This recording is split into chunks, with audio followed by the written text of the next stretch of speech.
Before we even get started about this next brand that we want to talk about that we absolutely love, and I know you guys want to purchase it because you've been all up in our DMs, I want to let y'all know that you can purchase the Via Hemp gummies in all 50 states. They can be shipped discreetly to your door. I wanted to make sure I let them know that because I know y'all rushing to go purchase them.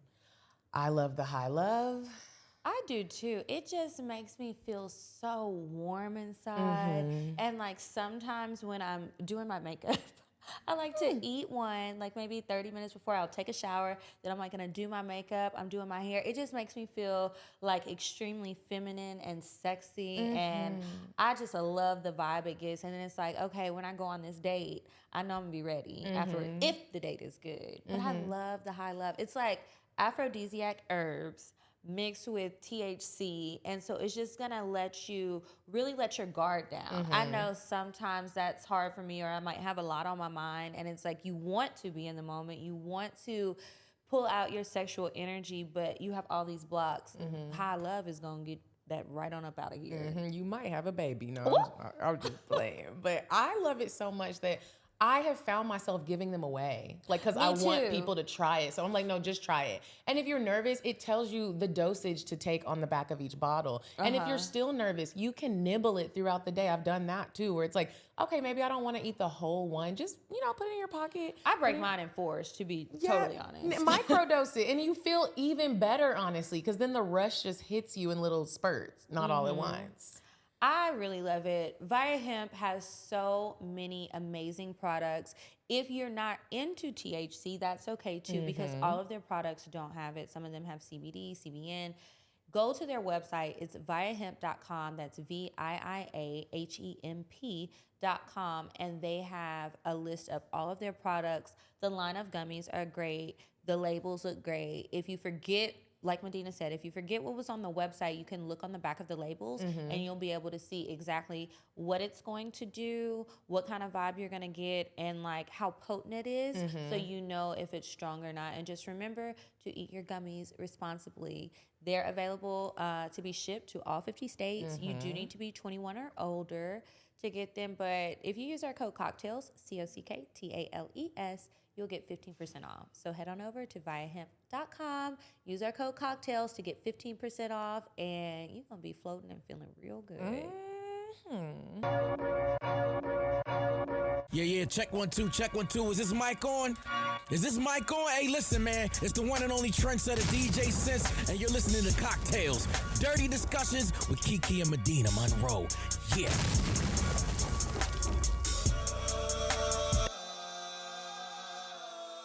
Today's cocktail is called the Amanda.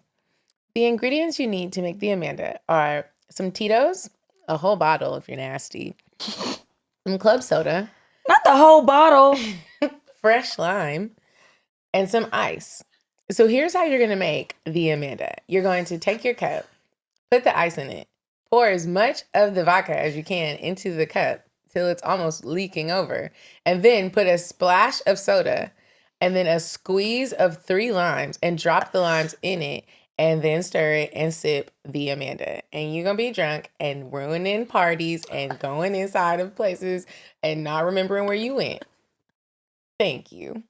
I don't know if I want to drink that shit. I be drinking the Amanda, and it actually is a very healthy, low-calorie, alcoholic beverage. Not when you fill the damn cup up, it's no longer low calorie. Well, I was playing. You can spread out that liquor throughout the course of 2 hours, but the bottle will be gone. Welcome back to CockTales Dirty Discussions, you guys. This week we have a guest.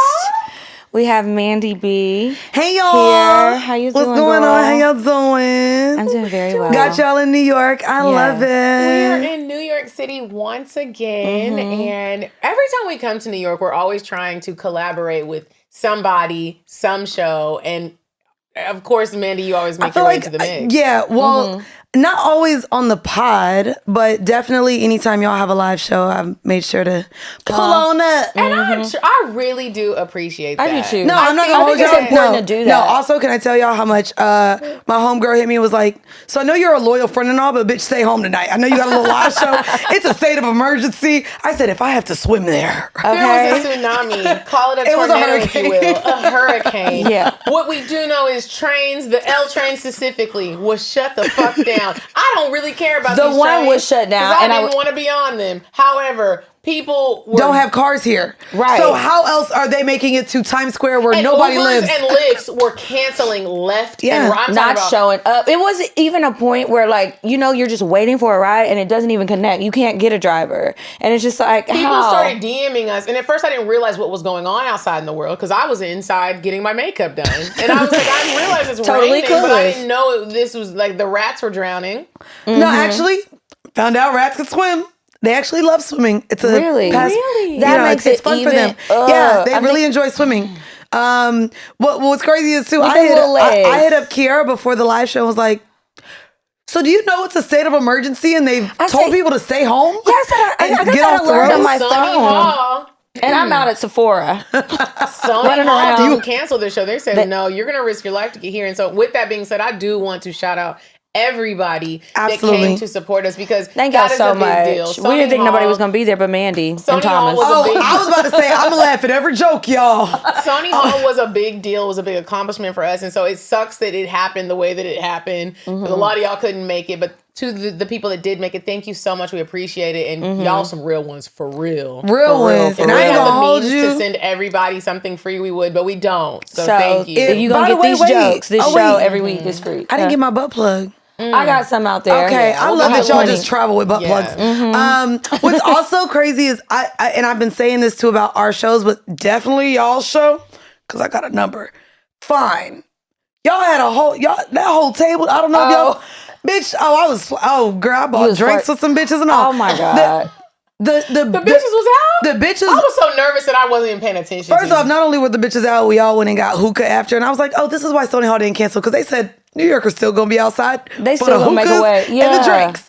But no, the women were all dressed up still, even for everyone that came on stage and participated. I was like, these girls is cute. They are. There was a beautiful woman that came up to me. I don't know. Forgive me if I already. It better told you not be the one I got story. her number. She was beautiful and she smelled like heaven. Which one? What she had I on? took a picture. She had curly hair. Same. She smelled really good. What she she had was on, just though? very beautiful. I can't remember, but she came up and did a picture during the meet and greet. She was like, I found out about your podcast because of. And she was like, and I met him, and I love him. And then You know what's crazy? Because maybe I started listening because of him, and I'm here now. And I was just like, let's take a picture because What else do you say? I want to know if this is true. Wait, but I was also like, you are fine as fuck. You like me? wait, because I'm not deaf, I don't know how to read lips. Bitch, what'd you say? Oh my gosh. I said, Tell oh, her no. so I don't think that's a good idea. Yeah, because he's with his wife. Yeah, but Right. there were some bad bitches at the show. No, there were. There were. Shout Definitely. out to y'all. You Shout didn't out look to y'all. rained on or anything. Yeah, the one- Everybody was asking like what to wear, and I was like, wear something that is gonna make somebody look at you and Sexy. be like, I want to fuck. That's what you wear But to the also show. because it was raining, it was also cold. So a lot of the It girls was brought out cold. the boots. But no, I ain't gonna hold you. It was cute. But I realized too, I really like women when I had a little bit of liquor in my system, and clearly I had many Amandas that night. And so as much as I was really like, oh, she's so beautiful, I like her, we were flirting. Even though I know she gave me her bat number, she pulled out 2 phones, and I felt away. I said, oh, Why? I don't like this. She said, let me I don't give like you- that you're showing me you have 2 phones. But I realized how much I don't follow up with women after. oh yeah, that's like I was get drunk they- in the moment. I get type they thing. number. Because you're not a Numbers. lesbian. You said what? You're not a lesbian. No, you're right. And I'm, celibate. So at the same Girl. time, I'm just like, I'm not doing anything right now. I know I don't want a relationship with a woman. It's too much. So It is. I was That like, sounds like you're a lot of very talking. beautiful, and I think it would have been great. But yeah, I don't have the time for it. Well, Mandy, we So- are so happy to have you Yeah. back on Cocktails for the 55, 50. You know what's crazy? I thought I only been on here once. No. You've been on here a few times. And we did a COVID episode. I think remember? 1, That 2, don't count. 3, The COVID 4. episodes don't count at all. You The did one COVID year. episodes do not count, bitch. Not us doing why was the world niggas was dying and we throwing fucking brushes Because to we the need to side. be entertained. Oh yes, I forgot about the makeup brush thing. We did the Like what? Well, no, she's talking about the Instagram I'm thing. talking Remember about the don't makeup rush challenge, bitch. Niggas was dying and we said throw From your the brush West to the Coast left to the East Coast, so I can catch it. So I can catch it. We're trying to get our 8 counts together. Can we redo that? I No, like that no, trend. it's over. I really It's over. love that It's one. It's over. Oh my goodness. Okay. So Damn, I've been on Mandy, here that much. Yeah, know, it's I at think- least 3 times. I think we be drunk, so I don't really remember Yeah, coming on. after 52 episodes, and it's like it's just we can't remember past that. If Every year it COVID changes. wouldn't have happened.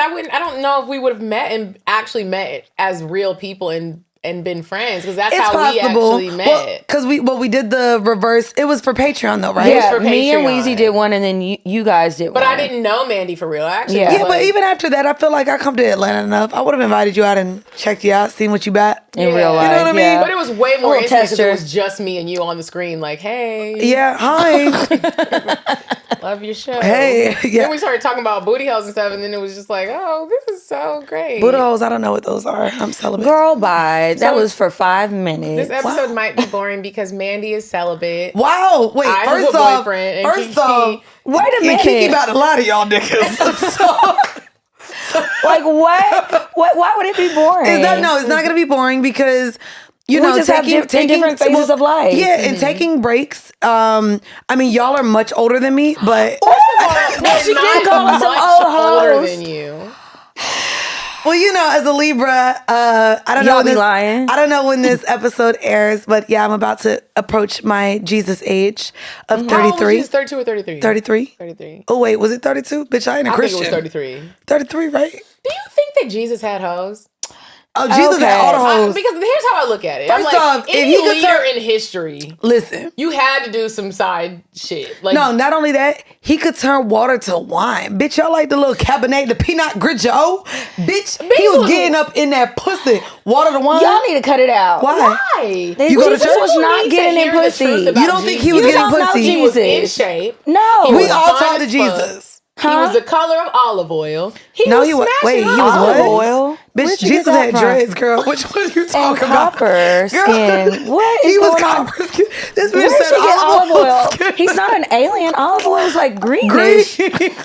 What is going? See, and that's why y'all don't need to be talking about it. So anyway, all I'm your saying birthday is is I know Jesus coming. was busting down walls. Yeah, my birthday is coming, and you know what? I wanted to ask y'all a question What? because I know your birthday just passed as well. And you texted me and didn't call, but we'll talk Yep. about that later. So weird. Beyond, but These I wanted are to know. the bickering girls. I I'll tell wanted you what. to know why women are so into receiving birthday sex. Like, why have we like created this thing around?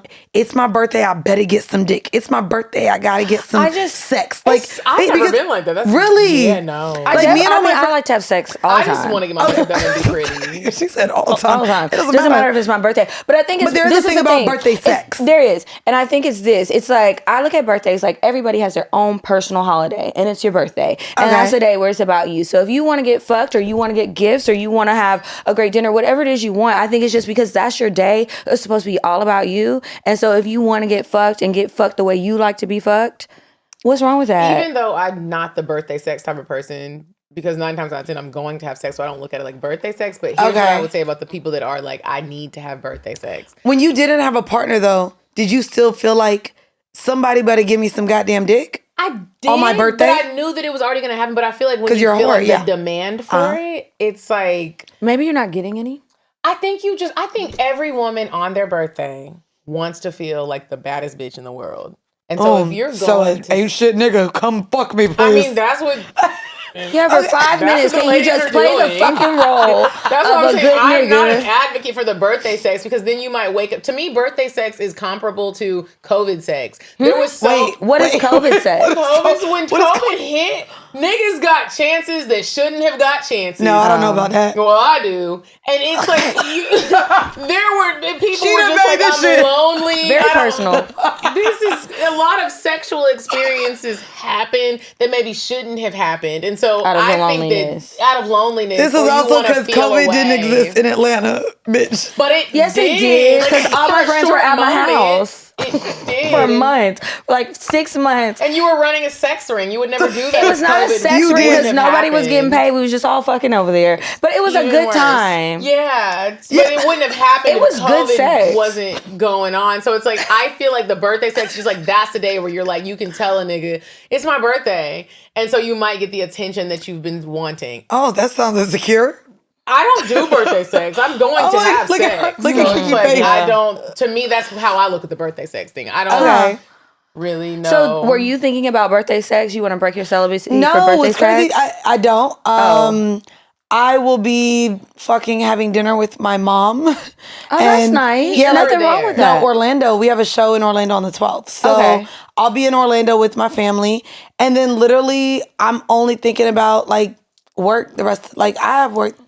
It's a lot of work. And so to me, no, I think I want someone to really like, I realize I want to feel full and I want someone to show up and be all about me. Like, even if I get a That sugar you're daddy. having sex No, with. even if I get a sugar daddy. Like right now, I might go back to a little real hoe. Like Mitch and Mac, fuck for a little bit of some rent. My rent is expensive. It's New York. It's probably so like $5 I million. realize I'm like, okay, so maybe because I'm not really ready to jump back into a relationship. You're ready to jump back into prostitution. Yep, absolutely. So, Okay. but I was like, okay, but you know, gotta be married. Let me make sure it's Would niggas I that don't really want. make you feel full? Well, no, it wouldn't. But sexually, I'm a sexual being.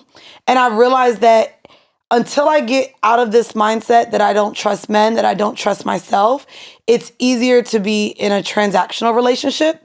And to me, it's also easier if I have to enter my own sense of Delulu land. I would like a man that is at least showing up for me in other ways that makes sense to me, which right But now why do you is- have to be with somebody? Why do you have well, to have that and I relationship? haven't been with anyone. Uh-huh. But I've been back on Snapchat. What's happening on Snapchat? Snapchat is where it happened, girl.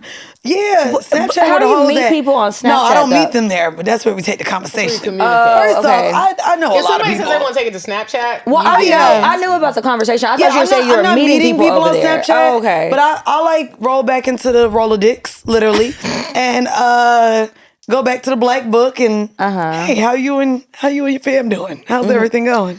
Don't You do know, that. I mean, I've like rekindled things, especially because like there was one guy specifically, met him All-Star Weekend of 2020. That was a wild year. I know, but he was so beautiful. COVID. Well, no, literally what I said. Y'all was like, so, "Let's wild." so All-Star Weekend was the weekend before the world shut down.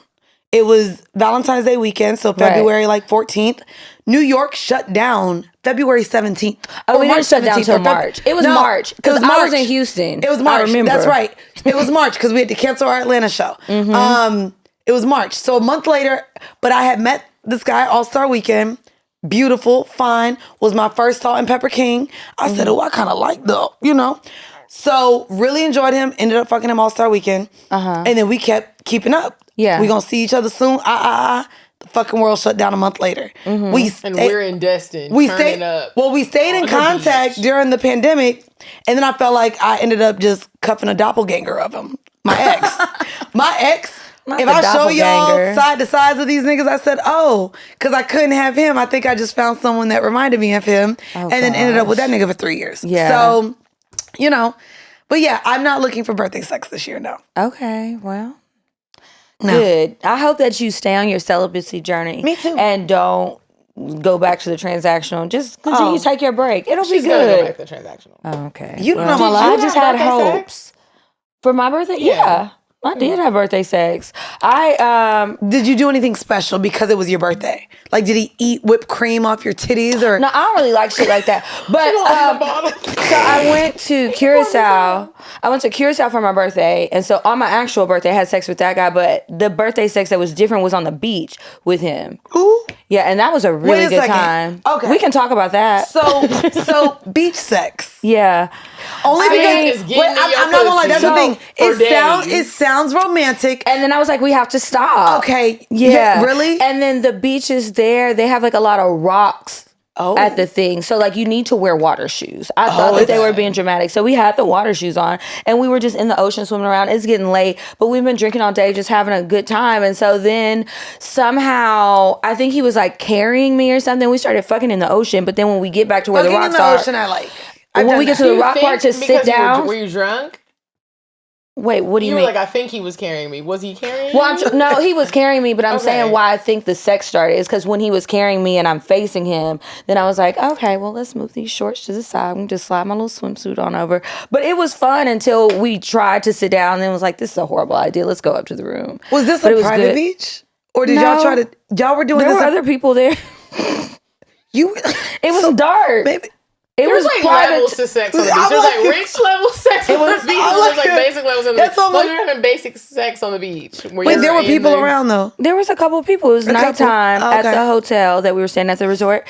And there was like maybe a couple that was sitting on the chairs and they had been out there for a really long time. There was a couple that was on a balcony. They Okay. were fucking earlier because they were on the balcony. I saw them. Okay. And then there was us in the water still. Oh, so that's fine. But Only 4 nobody people. could really see.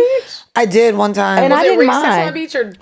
peasant sex on the beach. Okay, so you had rock And it's fun. No. Yeah, It was rock peasant. party. Okay, no, it was peasant sex on the beach because I had met him at a day party. Got drunk as fuck. This is in LA. Mm-hmm. So I don't know nothing about the fucking LA beaches. I forgot they had beaches sometimes. Yeah. So I'm in LA. I'm at this day party. And bitch, this nigga looks like one of my niggas, which is also awful. But he looked like one of my niggas, just a shorter version. You love to have two of them, huh? Bitch. You need a. When you I'm gonna show y'all. I can't remember what his page is now. Still following him, but anyways, so we are fucking the whole night. Then I realized he might have been the promoter, which made it even more peasantry. God. I know, but he was just really attractive. Made sure I had drinks. Was sending drinks. We exchanged numbers. Then I ended up going with my friends to a gay club after because we were celebrating her birthday. He's like, "Where you at?" And I'm just like, "Nigga, West Hollywood, Boys Town." He's like, "Well, I still want to see you." Yeah. He met me in Boys Town. I loved that he just was comfortable around me and all my friends and the gays. And I said, "Oh, and you look good." So I was very drunk. So he's like, "Well, I really feel like he didn't have a home. That's why we ended up at the beach." But He might not But have. we went to the beach. That means the dick All was up. good. So we went to the beach. He already had a guy. How you got a fucking blanket in your trunk, nigga? What's Right, going on? he was prepared. I He didn't was want to rub my prepared. feet on your phone. He was prepared. So we went to the beach. It was beautiful. He laid out the blanket. We fucked. And then we fell asleep. On the beach. The problem is, I didn't realize until I told friends. So apparently you don't do that. Because Yeah. this happens often. got Nigga, robbed. we got robbed. What? That is always in Nigga, the back of my mind anywhere for public Oh, we sex. got robbed. Like my whole I'm like, I know I brought it out here. Like I know it was with me. Bitch, did he realize his shit was gone? Oh, hell Bitch, no. Both of our shits were gone. So we got robbed. Mind you, I had to go to Vegas the next day. Vegas not letting you fell know. asleep Vegas- a ways away from wa- your stuff? No, Like, I'm it trying was. to understand. Maybe it was. Oh, you were asleep and they just came up and was like, So, but what I'm like, we probably also put them at the end to keep the blanket down from yeah. Keep it because we flat, didn't have like an we didn't have anchor. nothing else. That was the only anchor we had. That and our shoes. So, yeah, our stuff was robbed, and I think I was supposed to go to Vegas like 2 days later. So I'm like, what the fuck? I'm not gonna be able to do shit in Vegas. No cards. I don't do Apple Pay because I don't like everything No on my ID. phone. No ID. So I love my friends. So my friend Lena came to my house, got my passport, and overnighted it to LA so that I could have it for Vegas. Oh, but I that was was like, sweet. it made me like think about that this was not that great. Why were we at your house? Why couldn't we go there? Then it made me Right. feel like this wasn't that romantic. Maybe you're poor and a homosexual, and your car, you just had to take me to the beach because you couldn't take me to your house, and now I got robbed. Yeah, and I he would probably be mad. set up the robbery. It was like his friends. What if he really did? You know set what's up crazy the- though? That's what I was thinking. But He was no, like, like, "Dog, I got People do be getting so robbed. robberies make sense. Like in the 90s when niggas had cash on them. Bro, I cancel all the cards. You got nothing but a whole bunch of cards. Maybe a $20 bill. I don't really keep cash on me. Me either. So it was like, you left with nothing. My ID and cards. What are you doing with that? Mind you, as soon as I see it's gone, I go straight to the apps. Freeze. Yeah. freeze.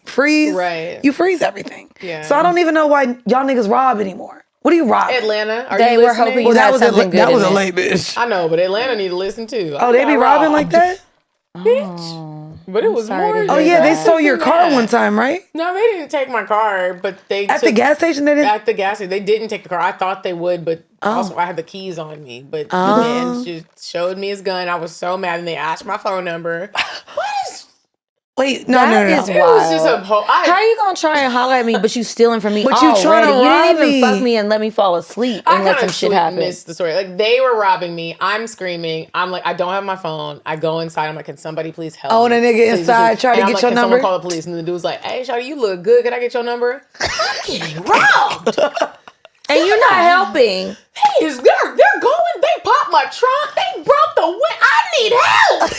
Somebody help me. They're talking about. I'm just glad to know I'm that pretty. On that note, I just want to remind everybody we are on tour. If you want to see us, we will be in Charlotte October 15th. Yes. October 27th. We will be in Chicago. Hopefully we have a Halloween theme. Somebody hit me up in my DMs and was like, can y'all do a Halloween theme for Charlotte? We'll think about it. October 29th. I've got a few costumes. You know, I keep I costumes. have a bunch of costumes, so I love a good. That would help. See, That I would love really y'all. I help. wanted to do costumes all October. We're only doing it in London, but I want costumes. I like all costumes. It's October. fun. Oh, I'm gonna show y'all. Let me show you. We did it in Chicago last year. I kind of want to do like right? a Barbie theme. Have you seen the Barbie movie? Of course, you want to do a Barbie. It was so good. It I was didn't so think it was gonna good. be I want to see You the saw Barbie it? movie. It was so good. The message behind it was actually amazing. This look like a Kiki outfit. Is this Little Red that's, Riding that's Hood? what, I love this. that's what I'm about to get. I love fucking it. love this. Is that Fashion With the Nova? boots and No, all. girl, this one's way. They Oh, probably that's an got expensive on This Fashion is expensive. Nova, Well, though. you needed to. Sometimes when you go to Fashion Nova and you see the other versions, like, oh, I might need to spend the money because You might have to spend the stitching money. ain't Right. right. Gonna look pretty. It'll hit the same. October 29th will be in St. Louis. November 3rd we're in Philly, and then Right there. November 5th we are in DC. You guys do not want to miss these shows. We have special guests popping up and a whole new show for you. So Yeah. And it is, I will say, a whole new show. new show. I really enjoyed it, having been to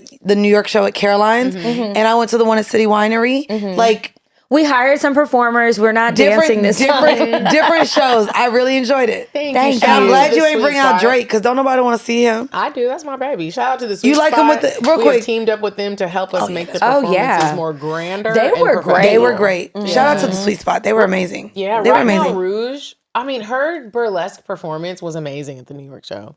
She's fine. The big old juicy. That ass, booty. I didn't loved see it. that ass in the green room. I was mad. Oh, she had it covered up. Yeah. That's she why. covered that She's ass so up. different on and off stage. Yeah. Absolutely. Loved it. Absolutely. Shout out to our sponsors, Blush, Brown Sugar Babe, Snappy. Snappy Photo Booth. Those photos that everybody had printed out, they were so cute. I have so good. ours. Okay, because I was like, I don't have it, but we Did went. you take a photo with the I photo did. booth? It's on my refrigerator now. Yeah. So cute. Love the photo booth. So cute.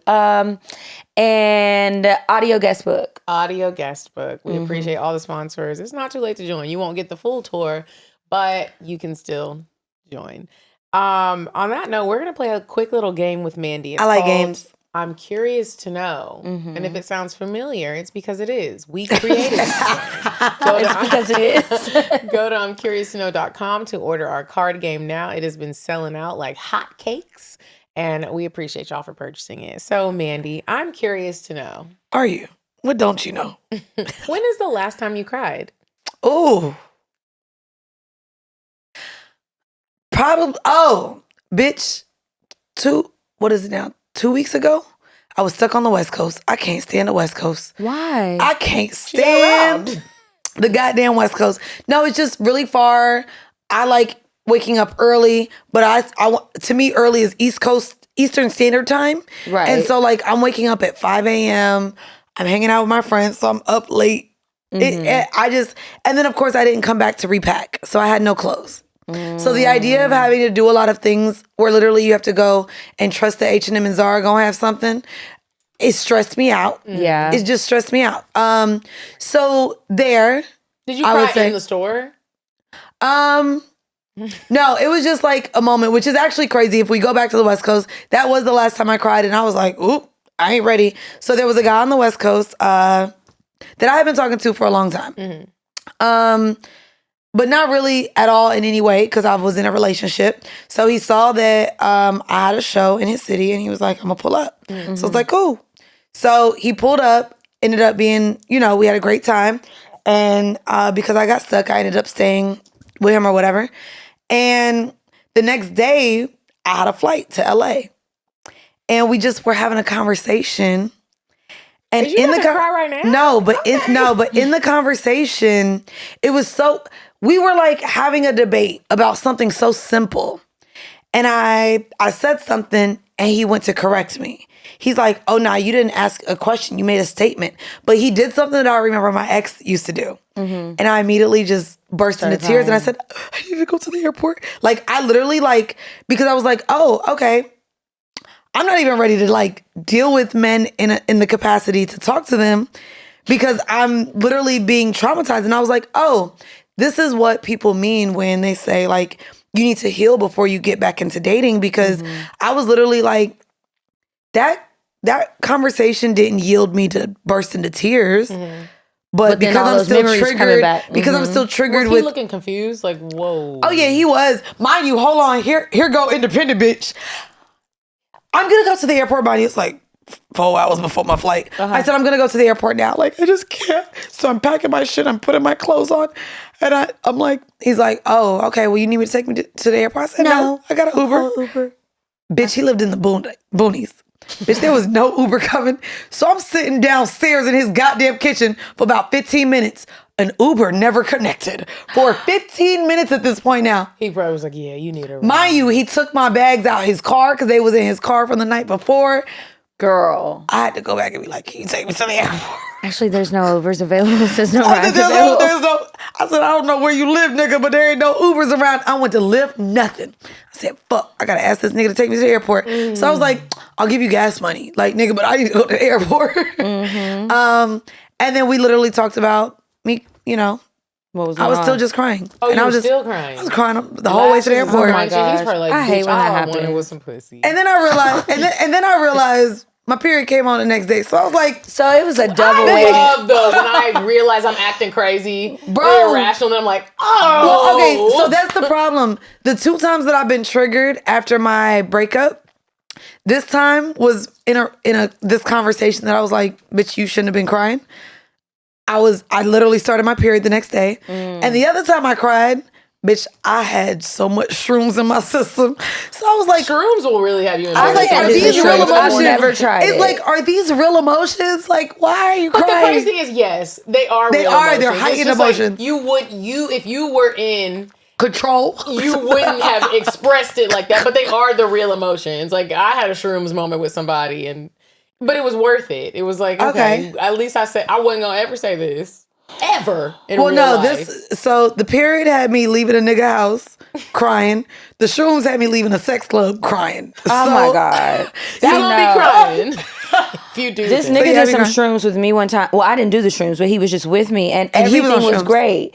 He was so happy. He was so relaxed. And then all of a sudden, it was like Dr. Jekyll and Mr. Hyde. He turned on me so quick, I was scared. Wait, he turned on you how? He was telling me everything that he had been holding in about his feelings and Because like that's things that I was. That's what it There's does. no barrier. No, It's like, it he's pretty gonna get it. It heightens whatever you're feeling at the moment. Yeah, so I guess but he then was it also feeling makes you great. tap into like what the Other fuck thoughts. is And it makes you really talk a going lot. on in whatever this relationship is, and now I just got to tell you everything that I've been harboring, and I would not normally tell you this because there is some sort of filter. There's no filter today. Here's what it is. I ain't He got a gave me filter. everything I don't and then need was shrooms. like, you should take it. Nah, I'm not doing it because that shit right there was scary. I don't know how the people play around with those types of drugs. When was the love last time you cried?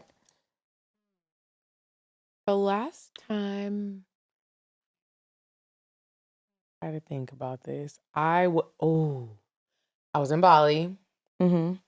and I That went was a while ago. That's Yeah. good that you haven't been Oh crying. no, wait, sorry, that's a lie. I'm drunk because that is So a she's very lying. long time ago. I'm lying. Sorry, I'm a Libra. The last Whoa, time. whoa. I'm an honest ass bitch. Libras do not lie like that. September Libras, liars. There we go. September Libra, go ahead. Go ahead. All the- We both giving the same face. Go ahead. Like, come on. Go ahead. We've never given the same face, and here we are.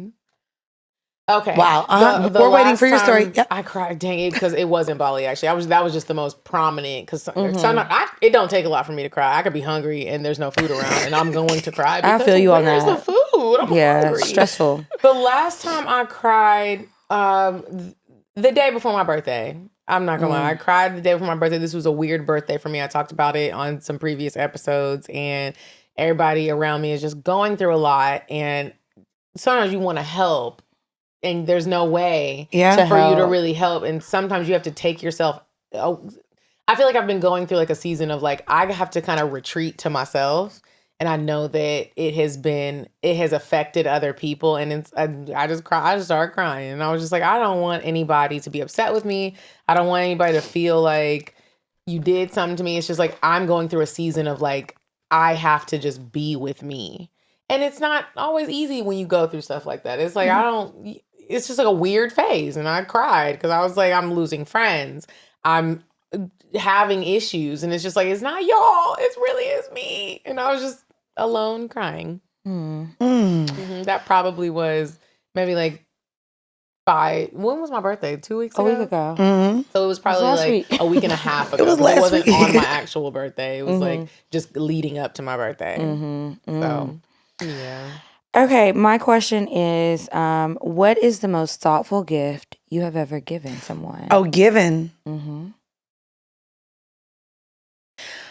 Because I'm like, I like gifting people, but it's always things that I know they need. Like, I think I was just saying, like, my friend just tweeted the other day. She was sitting in her car and she said, I'm sitting in my car questioning life right now. And I know she has a lot of things going on, but she's just like, I just got 2 tickets that are $230 and I shouldn't have gotten it. And I know everything else financially she's dealing with family and, you know, being there for friends. So I just sent her $230 on Cash App and I said, bitch, I'm recording. Don't you dare send it back. Leave me alone. But that, and then, I mean, to me, it's always like, if I know you're trying to do something, like one of my homegirls too, her birthday came and she was waiting for all these niggas to show up for rent money. I said, now, bitch. Wait, what? Yeah, no, literally. She's like, well, I got this one, but the one was late. He always paid it late. But she really needed it. This is also like in between jobs. She's like, bro, I don't know. So I was like, all right, bitch. I called her. I said, birthday gift that these niggas don't come through now. You're a good I got you. friend. I will say, I think that's like, even though like, both of those are financial things. To me, it's always things that people need. So Because you gotta pay your rent. You you gotta pay your rent. ticket. You gotta pay those tickets. But those are things that will weigh on you for things that you know have to get done as an adult. And it's crazy because I look at it now, and when my mom asks me for stuff, I'll be like, girl, first off, pots and pans, I need new knives. Like when we get to be adults, the type of gifts that are thoughtful are things that will bring peace to us or take stress away from us. Right. It's not even really tangible things anymore. It's not like I can't think if I meet a guy today that I want a bag or shoes. Like it's really like, how did you show up into my life and make it easier? So those are the type of gifts that I think are the most thoughtful. And I do those, like I like doing those. I feel like that's this wasn't even on here, but I'm just curious to know, like, how do you feel, both of you feel about giving money to friends, a friend in need, in a way, in like a real way where it's don't like, ask for it. You're not like, but that all falls into it. Let's say your friend was like, I really am in need. Like we've seen people kill themselves. We've seen people do things that don't make sense because you really do people need money. So at the end of the day. So let's say you have a friend and they're in need of something. They need their rent paid, but they don't want to be cute with it. I feel like if you are really needing a man to pay your rent, you need some help. Right. So it what depends. if you went to your friend and you were like, my friends have done it, and it I'll depends. do My it friends as have long done as I can. but my friends that have asked for money were also like, I'm gonna pay it back. So I'll do that. But to me, but I don't want to. That's not the friend I'm talking about. I'm talking about the friend that's like, I need help. Oh, I don't have those friends anymore. I'm not gonna lie. Those are friends that, as I've excelled, there are friends that have fallen off. I'll be completely honest with you. I like to go on trips. I like to eat at certain places. I want my friends to be able to come along, and I didn't push nobody out my coochie. So I don't want to feel like I have to take care really of anybody. So if you had a friend that needed help, just to be clear, you would be like, I'm not the friend that asked. Oh, no, I don't think that we're any longer in the space to, and this is gonna sound real fucked up. I know y'all gonna be mad at me, but like to me, I've struggled with a lot of my friends in my 20s. All of us fucking with rich niggas we ain't really like, figuring it out, broke. Probably half of my friends have actually lived with me at some point in time. All of them, like where we've slept on air mattresses together. Like, let's be very clear. In my 20s, I was debating between toilet paper and food. What am I doing? Am I getting toilet paper to wipe my ass, or am I going to, eat? So I've been in that struggle mode with my friends before. I don't want people around me that aren't excelling. I don't want people around me without goals. I don't want people around me that aren't ambitious. I don't want people around me whose accounts go into the negative every other month. I don't have kids.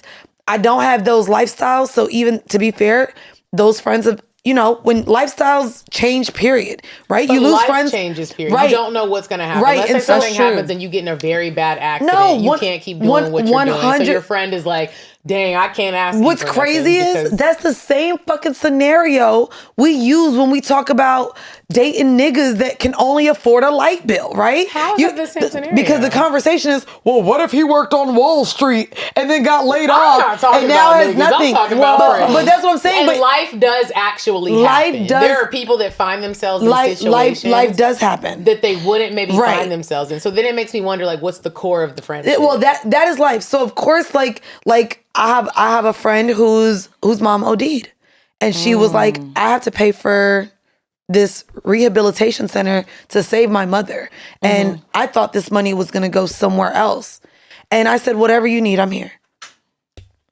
For in that aspect, right? But that's where life, like to me, I don't think even any of my friends. One thing happens and their whole life is in shambles. I don't know, because even getting in a really bad accident, you're in a hospital. Like I'm always going to be there for my friends. But to me, to depend on friends to show up for you financially when all of us are living adult lives with adult like responsibilities, with our own rents, with our own businesses. I would never expect my friends financially to show up for me in that way. And I don't want it to sound like I gave the scenario or the question like it's an expectancy. I don't expect you to help me pay my rent. I would not expect you to help me pay my rent. But I think a lot of the times, and this is just what I've learned in life, when I see people commit suicide, when I see people fall into depression, a lot of times it has to do with like, you felt like you couldn't go to anybody. You couldn't go to anybody. And it's because of like things like kind of what we're talking about now. It's like you feel like you're too embarrassed to tell what your real situation is. I have certain friends who, if you need money, I will give it to you, right? No questions asked. And then sometimes when I see a habit forming, then it's like, okay, now There we go. I'm not going to cut you off. Depending, but we need to talk about it a little bit more, because sometimes the amounts get bigger and bigger and bigger. And so then it's like, okay, well, because you are my friend and I love you, I'm going to be here for you the best way that I can. And maybe we need to have a deeper discussion and let's get a plan together to figure out how to get you out of this. And then I it's love how you like, said that, Kiki. because sometimes you I don't think want to people enable are scared. you don't want to enable your friends Because sometimes to constantly people- be in need. Like that's I think Sometimes the great people way to fall say on it. hard Yes. times, and then sometimes people are making bad decisions. Bad decisions. Over and over There we again, go. and not being accountable. And then it's like you're looking for people to save you. To So I try save to you. figure out and what bail I you think. out. And I like to be honest with my friends when that's what's going on. Like I had to have a really tough conversation with a friend recently about that. And I was like, is something else going on? Because I'm worried about you. And so I told my friend how I felt, and the friend responded. We had a whole talk about it, but I'm glad that I didn't just let it eat me up and not say anything, because I was starting to feel like I think it's something else and I don't want to help you. But then I was like, I don't want to get to that point because it's a friend who I love so much. And I never want you to feel like you can't come to me. I know that I'm not always the easiest person to do that, but I can be mad at you, but if you need me, I'm going to be there. See, so you know? This is why I be sucking at words. I don't know why people listen to me. Because when they listen to me, I'm going to sound like a bitch. But that's actually.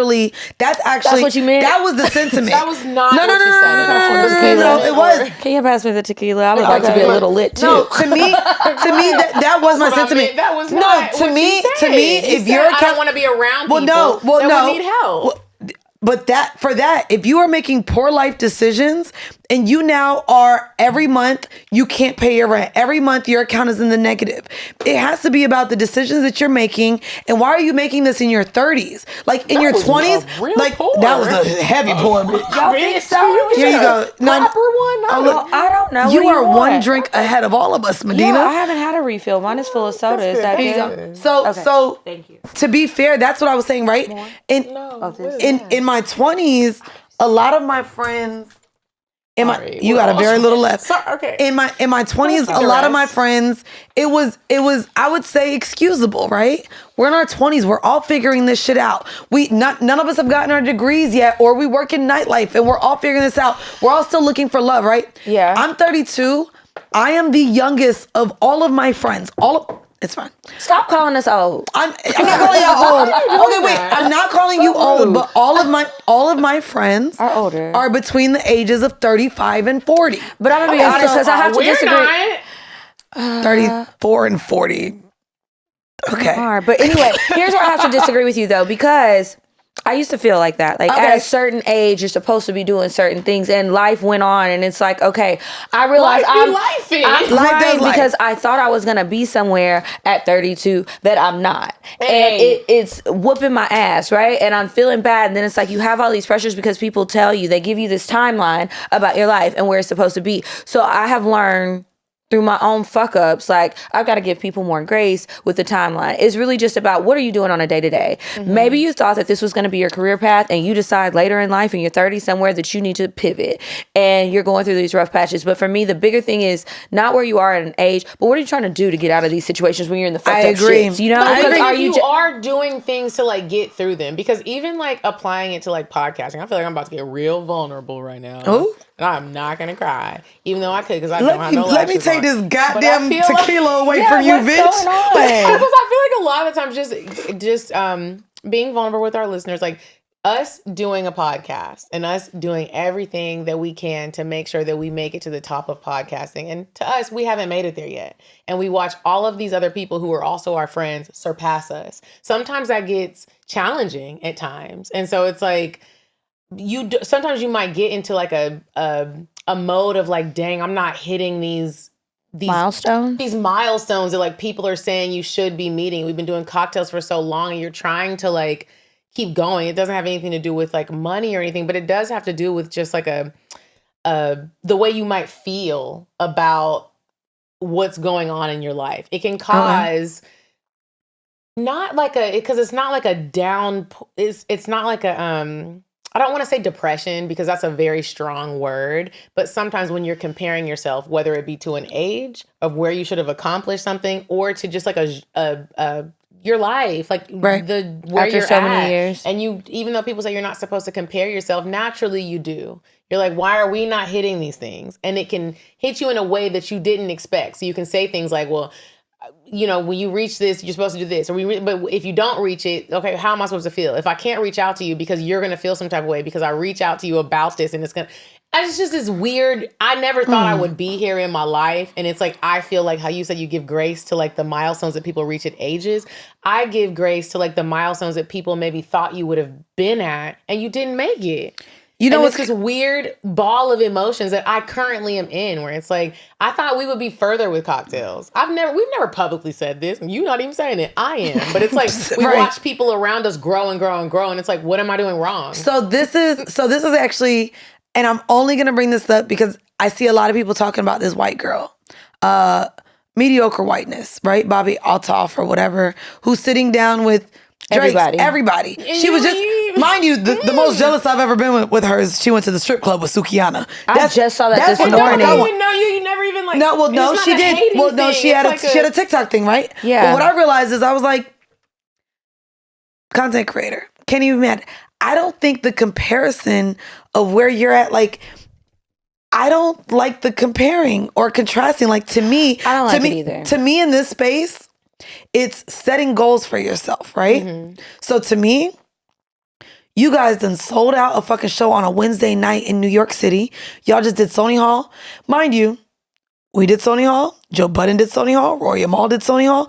Y'all just joined the likes of the biggest pods doing the venue here in New York. Not only that, Y'all are getting ads. You know how many pods are not getting ads? Y'all have Patreon with subscribers where niggas is literally supporting you. So to me, it's still like everything that you could sit here and compare, but y'all are literally hitting everything that you're supposed to be hitting. So to me now, anytime I do anything from going to school to even still my podcast, I don't think we're even where I would like us to be. I think our name set us back a lot. I think there's a lot of things that we should have or could have done by now, 7 years later, that we didn't. But at the end of the day, but I don't compare what myself. It all comes back to is what you're not worried about is finances. And if we gonna be super open and vulnerable, at the end of the day, what we all want to do is make money. And you want to make money in a way where it's like, I'm not worried about the next. Well, no. So that's the thing. As much money as I have, I'm still worried about the next. And I talked about this with my therapist, and I've talked about this on See the Thing Is.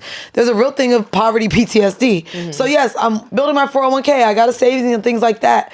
I still know also, like you just said, all of that can end. The show Something could happen to you. Something could happen, and all of this may not be here forever, right? And so to me, it's like, and even though I have money, let's be very clear. The goalpost always moves, bitch. Hold on. Know. No. We not talking like that yet. No. So I don't want to be talking I say that like. because I literally used to be like, I just want 6 figures.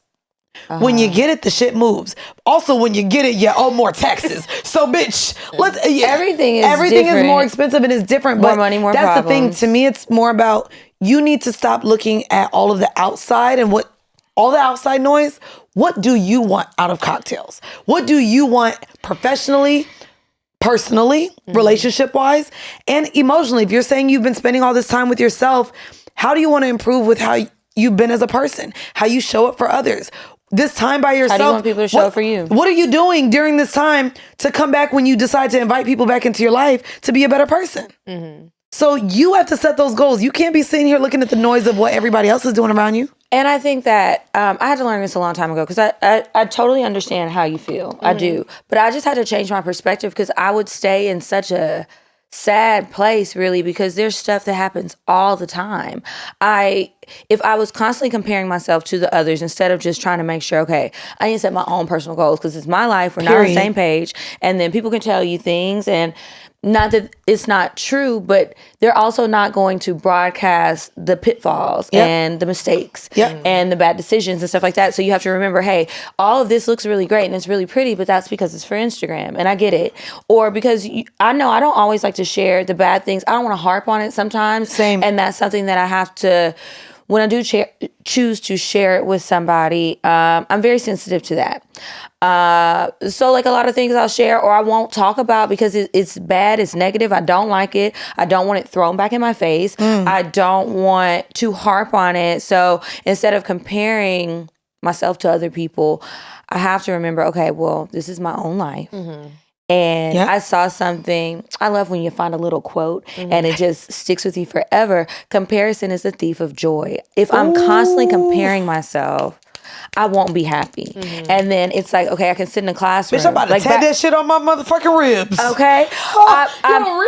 I like it. Maybe in another language, bitch. I like that. That's a good one, my real. Bitch, you gotta remember, I like that. But it's really like, okay, I'm sitting in a classroom. We take it back to college. I'm sitting in a classroom and we're at the same school. Mm-hmm. In the same program, but you're getting these opportunities and I'm not. I'm looking at people do all kind of shit. I do an internship at these radio stations. I'm looking at these people and it's like, you're not even that great, but you get to do the show and I'm in the back office where I don't want to be. And it's like, if I'm constantly stuck in like, and why her, not me? Why she's there and not me, It's like, okay, well, what do I actually want? What can I do to be better? And what am I doing to get it? And then maybe like, hey, if it's not working out, we can't stay on that. Maybe that's not where I'm supposed to be. And I just had to find peace. And it took a while. It's not like it's always just been easy, but it took a long time. And it's just like, hey, I just have to stop because I still want to be able to be happy sometimes. I mean, I don't need to be happy every day.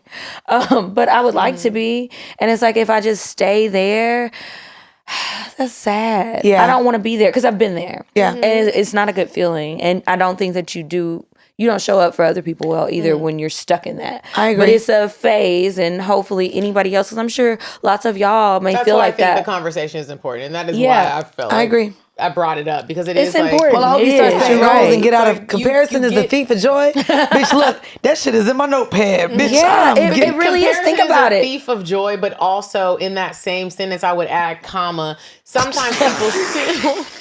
Bitch, there was a period at the end of that. Because sometimes people look at us and think we just have it all and we've accomplished all these things and we've done all these. My sister did this the other day. I had to stop her in her tracks and be like, "You have got Reality to stop check. looking at Instagram and thinking because we're selling out venues and we have a successful subtle flex.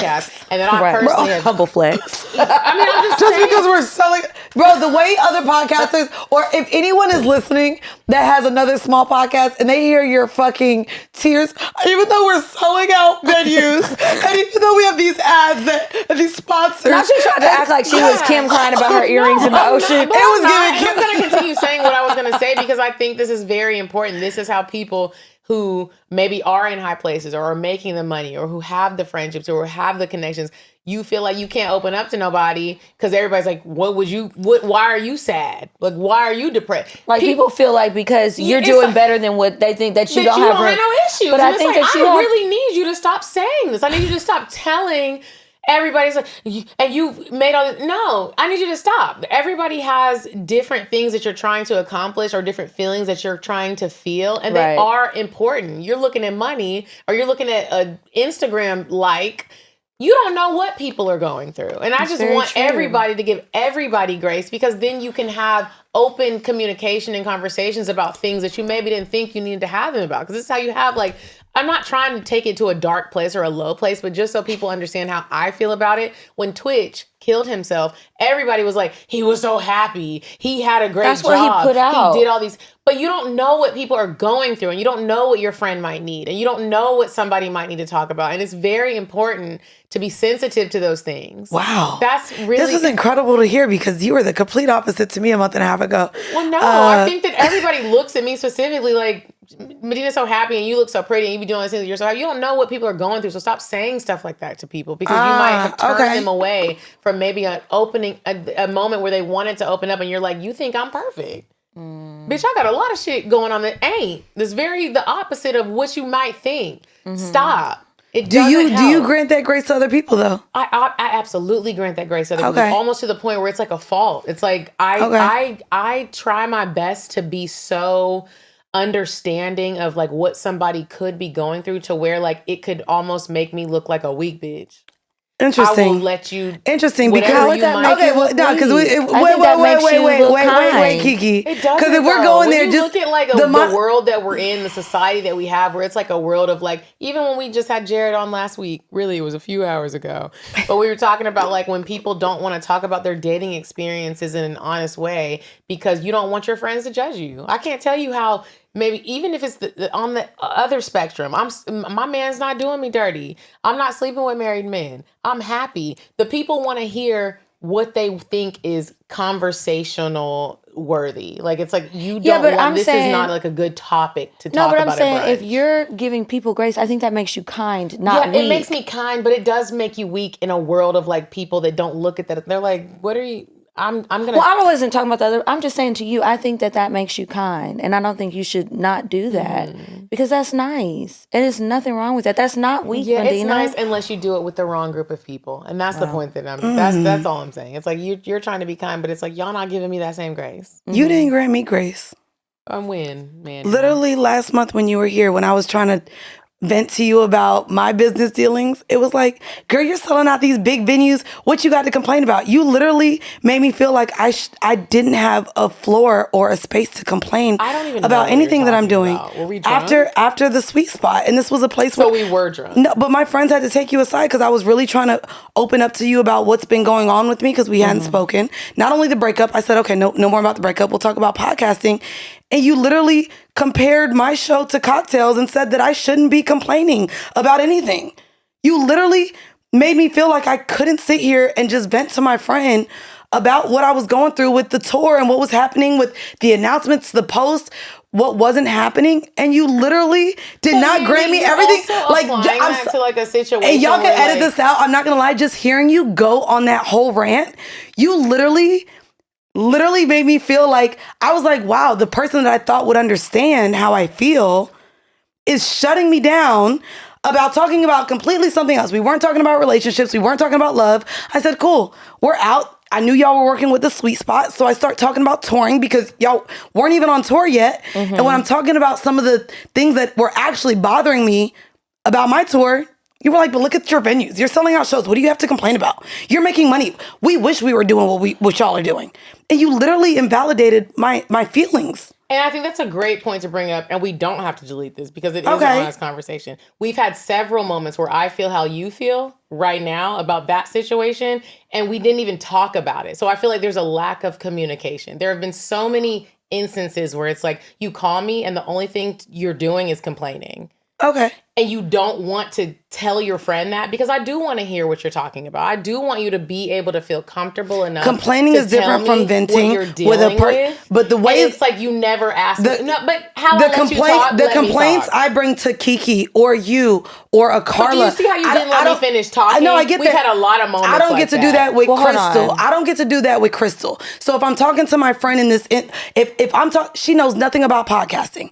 If I call you and I'm complaining and complaining, venting, whatever adjective you want to put about it, aka an excuse. Okay, so you don't like that I vent to you or complain to you. That's not the point. What it is. We had a lot of things building up to this moment. And I don't want to make this like a thing where it's like we about to have like a whole argument, because that's not what's about to happen. That's not how I handle things. Oh, I won't have it. You won't, but you just did that. And so it's like, I get what you're saying, but we've had like other situations happen that just weren't addressed. Okay. And that's okay. It's like, because I do love you and I don't want to like lose a friendship over some dumb shit. I feel like girls be losing friendships over dumb shits, and that's not what I want to do. I just want to be very clear about that. But we both have examples. I won't go through all of mine because it's not that I don't want people to know that. It's like a precious moment for me. So it's like, I get it though. I do get it. I want you to know that I hear you, I see you, and I acknowledge what you're saying. Okay. There have just been a lack of communication on things that should have been spoken upon that weren't.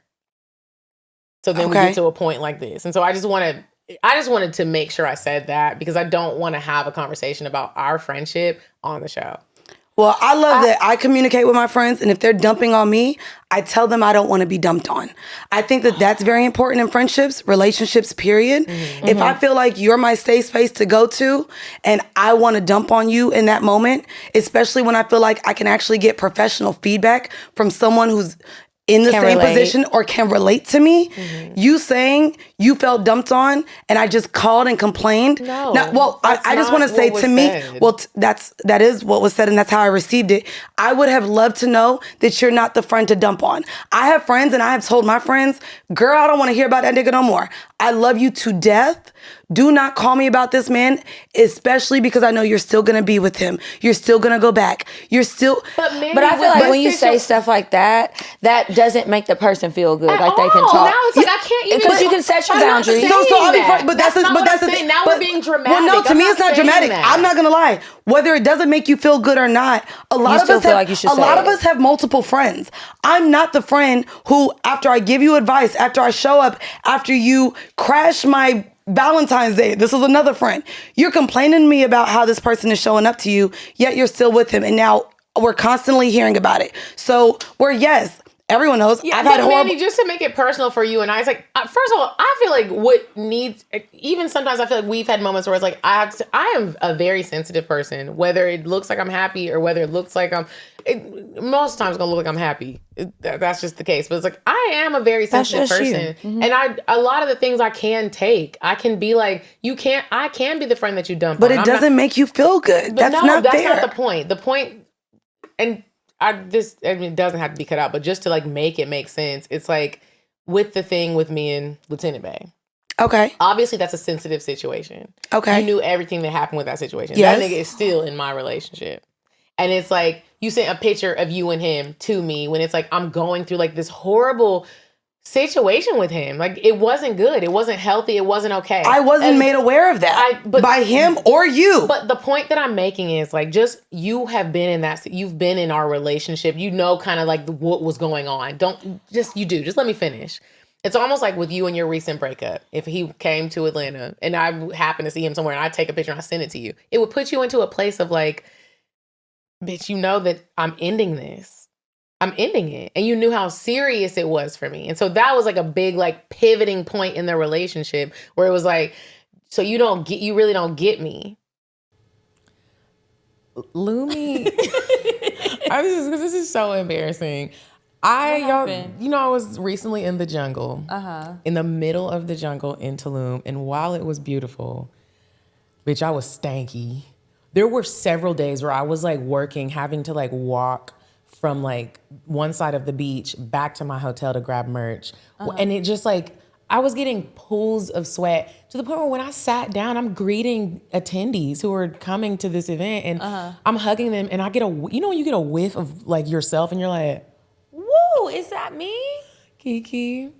I literally was like, I am praying that I have Lumi in my bag. I hope I packed it. I outsmarted myself. Not only did I just pack the deodorant, I packed the deodorant lotion. And I was so happy because the lotion helped cool me down, but it was also, I couldn't get a shower. So I just quickly like rubbed it up my arm in the creases, under my arm, a little pat. Then I put a little under my titty, and it was like I had just jumped in a whole entire shower. And thank you, Lumi. I really do want to express my gratitude because a bitch was stanky. You know, sometimes I think that we forget, because you don't even have to be hot. Like, you were in the jungle, but sometimes you're places and you just start to smell. It just happens, right? Especially depending on what you're eating. I know I like to try all sorts of foods. Some of that stuff, when it starts coming out your pores, like I love Indian food, but goddamn. So having those wipes, having the deodorant, the whole body deodorant, the lotion, all of those different things, I love it. I keep the wipes in my car. I keep them in a little tote bag. I got them in my luggage. I recently ran out, so I need to make sure that I go online and get it. I really wish I could get a new starter pack with our great discount code, but I'm an old customer, not a new customer. If you guys are new customers though, you can make sure that you just head on over to LumiDeodorant.com. You can use our code CockTales, that's CockTales. You'll get a discount of $5 off, which is basically like 40%. And you will build a starter pack. You get to pick your different scents. I like the peony one. That's my favorite. Or there's another one that's like lavender, I want to say, but peony is my favorite. I just love floral scents right now. I just love all of them. I don't even be knowing which scents I'm putting on. I just rub it on. As long as you have a scent, that's all that really matters. And the scent comes from Lumi. You just need to get it. Go and get your starter pack today. Do not delay. Head to LumiDeodorant.com. Use code CockTales. Get $5 off your starter pack. This offer is only available for new customers, but tell your friends so that y'all don't be running around smelling like animals. Little donkeys. I got a lot of work. Like, I got a lot of fucking work to do. I ain't even fucking talking. We don't even have to continue. I just know that I was not even trying to have a question. Hold on. Yes. I have a question. Ask the question, I feel Kiki. like friends should be able to say this. It's like, this doesn't need to be the end of a friendship. I feel like No, it's not at important all. that I let you know that, because I feel like we've been drifting to that. And it's like, no, bitch, I'm trying to also understand what I'm going through. That's I feel a very with strong anybody bitch. that I've been with, You like, heard that? it's just like, it's this weird limbo of like, I'm with somebody right now. The relationship that I was Gator framework. Mandy does own this. And don't break it. We are not buying it. I'm trying to also understand like the value that I see in my relationship right now, and it's a lot that I have to unpack and go. It's just like a lot of like unpacking and emotional awareness that sometimes that shit gets stressful. And I feel like sometimes the friends get the short end of the stick. But what I'm trying to say right now Kiki? is that is not my intention. All of this back and forth, this is something that it made me think of that I've been asking myself. When you do things in your relationships, friendships, any type of relationship, when you do things and you hurt someone's feelings, you offend them, you cross a boundary, how do you like for the person to address it with you so that you can really receive what is said and think about if you really want to make a change or not? Because sometimes you're not going to want to make a change because that's who you are and that is what it is. But I know that sometimes when issues are brought to me, depending on how it was delivered, I might shut down. I am quick to shut down because I'm like, I've gotten to an okay place.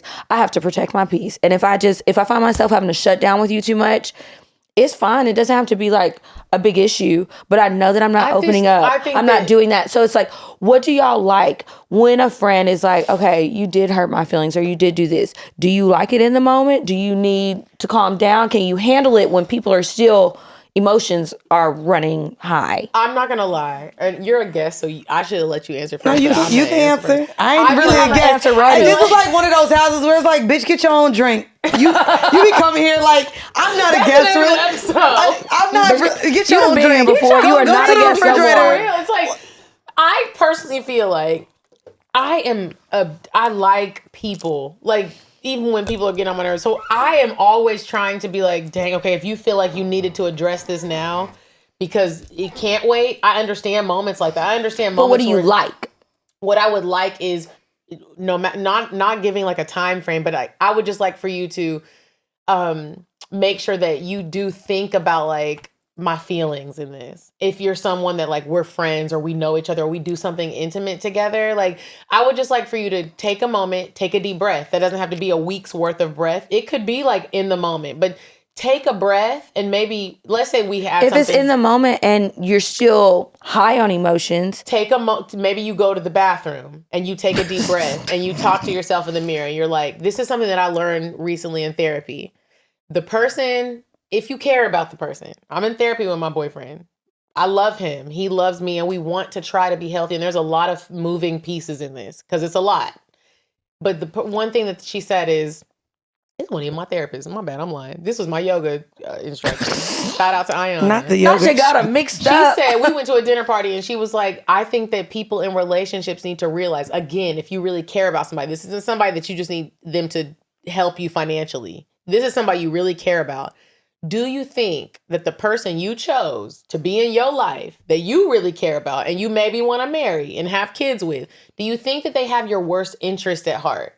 Do you really think that whatever the moment that you guys had where you have a disagreement, do you think that they really intentionally meant that? And if you do think that, then you have to reevaluate. You gotta figure that out. But if you are with somebody and you're like, I know mistakes happen.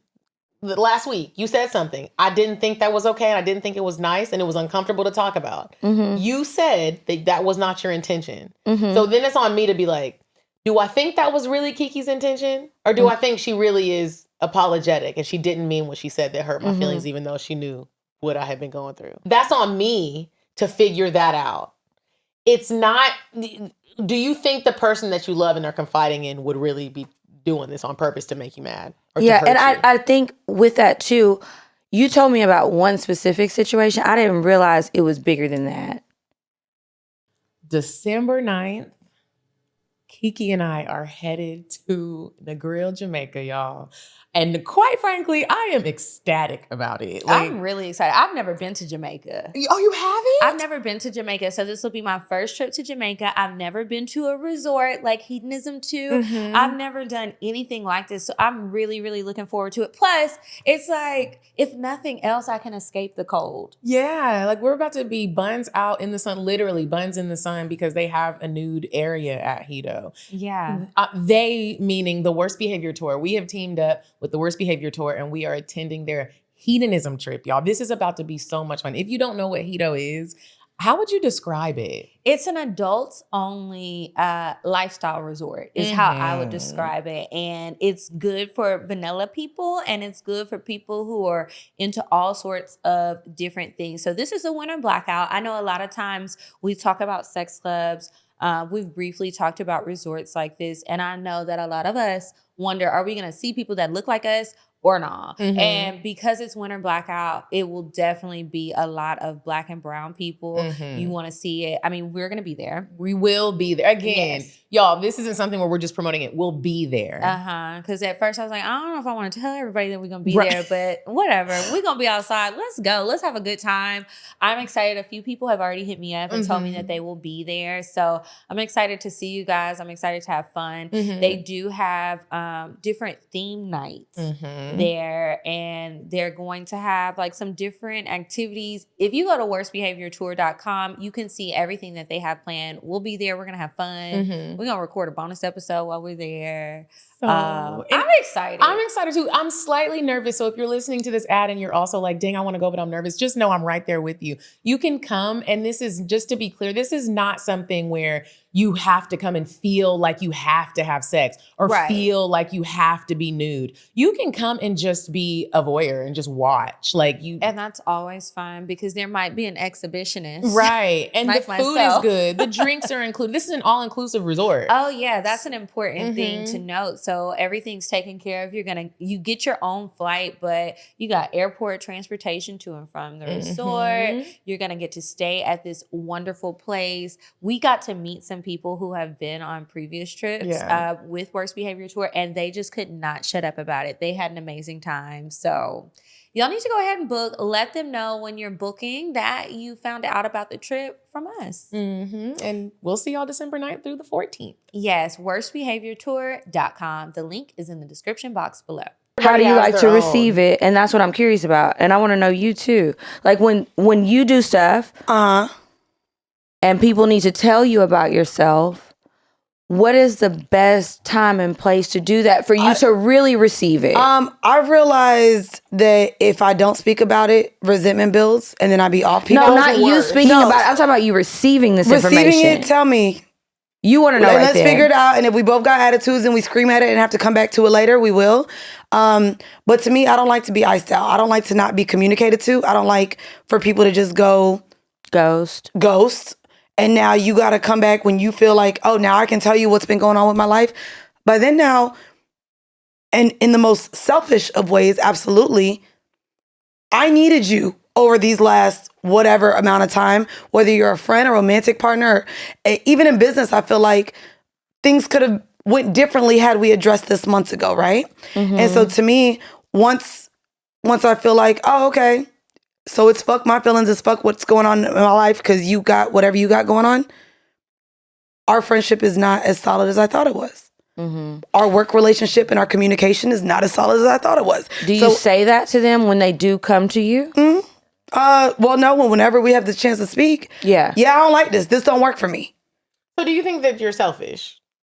I'm not going to lie. I hate that word has a negative connotation. It doesn't have to. Right. So, yes, that's why I don't want kids. It's why my fucking, like, to me, my brand right now is built off of like everything is me. I run my businesses. To me, I feel like it's draining as well. I just saw a meme as well. We're going to quote memes. It said that empathy is one of the most draining things for people, to constantly care about how everyone feels or how they're going to receive something or their sensitivity. I don't want anyone to do that for me. That is not what I asked. However, if someone is in my life and then chooses to not be a part of my life, I know that now this safe space has been removed. This is not someone I can depend on. So if I have to go back to compartmentalization, which I think is very important in relationships, maybe you're not a friend. Maybe we have great times traveling, hanging out, getting drinks. You're like a hangout friend. But you're not the core friend for someone that I think is there for my mental, like for me to vent to, for me to be open to with what's really going on in my life. I compartmentalize. You know, I don't know words, bitch. I'm even drinking tequila.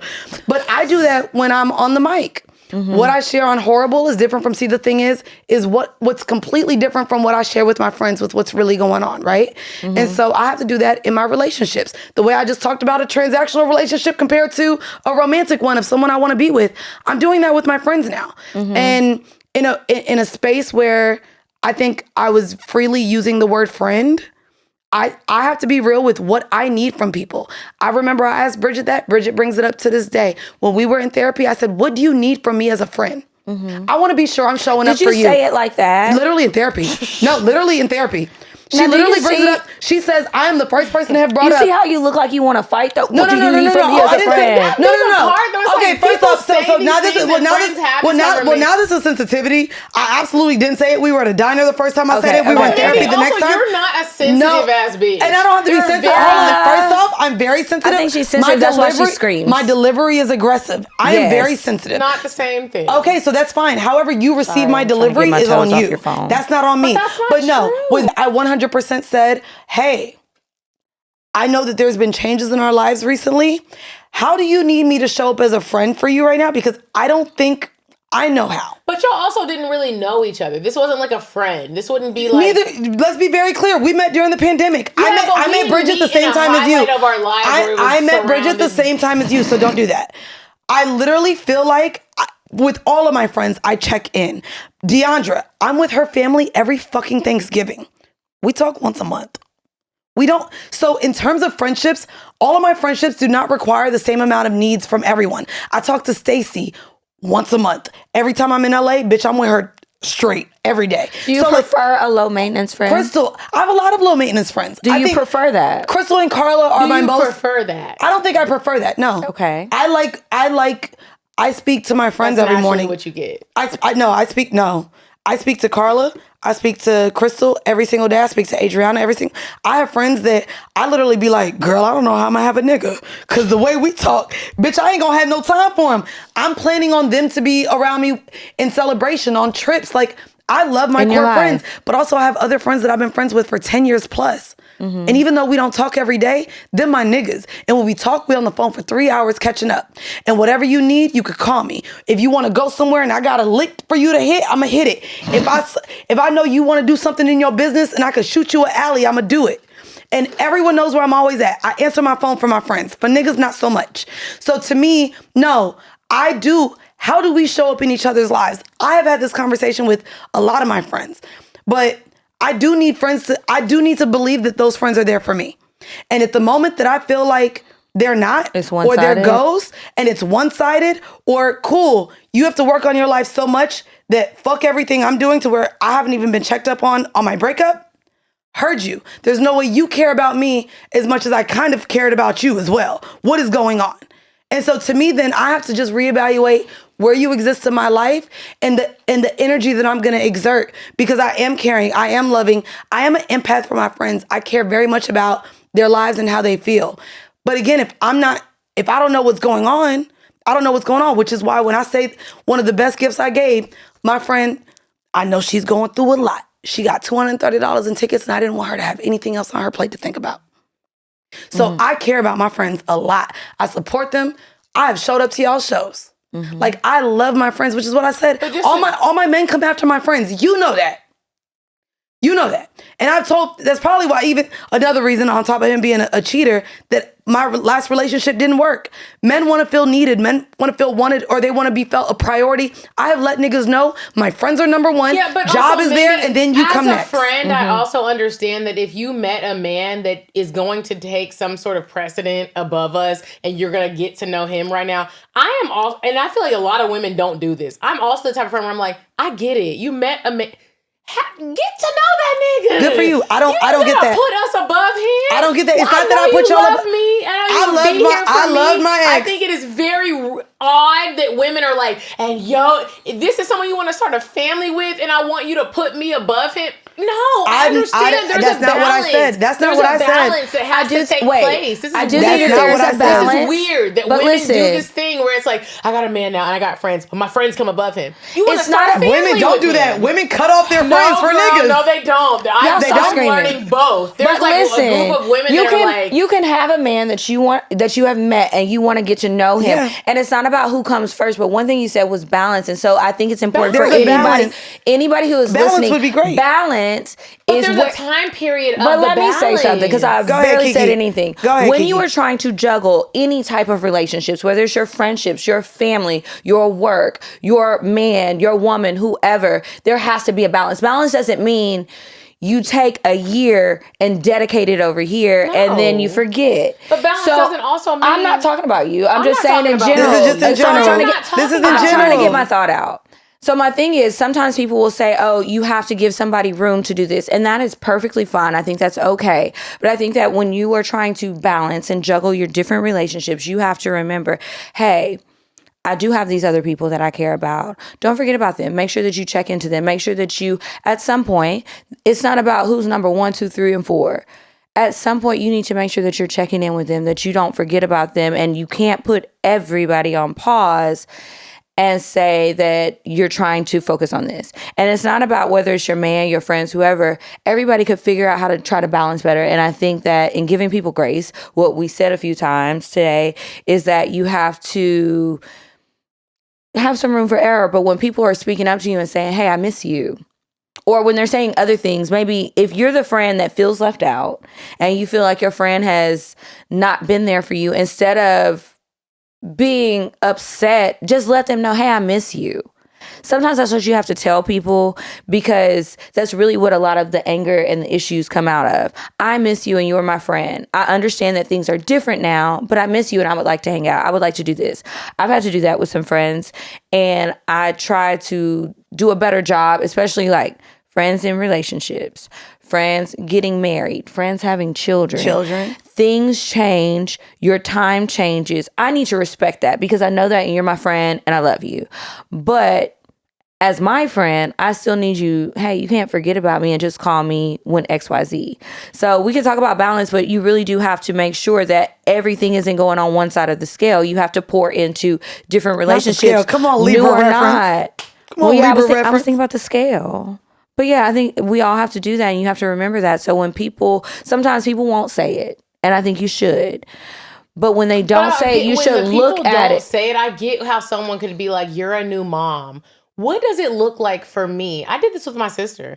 What does it look like for me to try to add to the stress of being a new wife and a new mom? Look like for me to say, and you're not being a good sister. I just feel like that you're not being a good person. You could say, hey, that's not okay. I'm a new mom. Yeah, I'm a new mom, and I'm struggling. Saying, in the way that I am in life, it's like, I realize what you're doing. You're starting to do business. You got a lot of shit going on. It's not that you actually forgot about me. I know you fuck with me. I know you love me. You're a whole new mother. You got kids. Right. So if you have a friend, if you have a sister, whole different life that I have. I don't even know what you that feels like. You don't. But what you can do as a friend is to show up and help them. Yeah, you fit in by, hey, I know that you're stressed. How can I come over and help? There are things that you can do where you don't have to remove them from that. I actually don't want you to come here and help. And me. you can say and then that. That's communication. Yeah. Then say it. You can say it. What I'm saying is, but I think that people be wanting to help. This is where grace falls in, because I feel like you're not recognizing what grace is. Grace is like, I understand. Word. Yeah, you can say that, but you can also. But let me just get out what I'm trying to say. Why are you yelling at me? I'm not yelling at you, bitch. I'm talking to the mic. It's not about. This isn't about you. You don't even have a baby. Like, what? I don't. But I was trying to make a point, and then you just.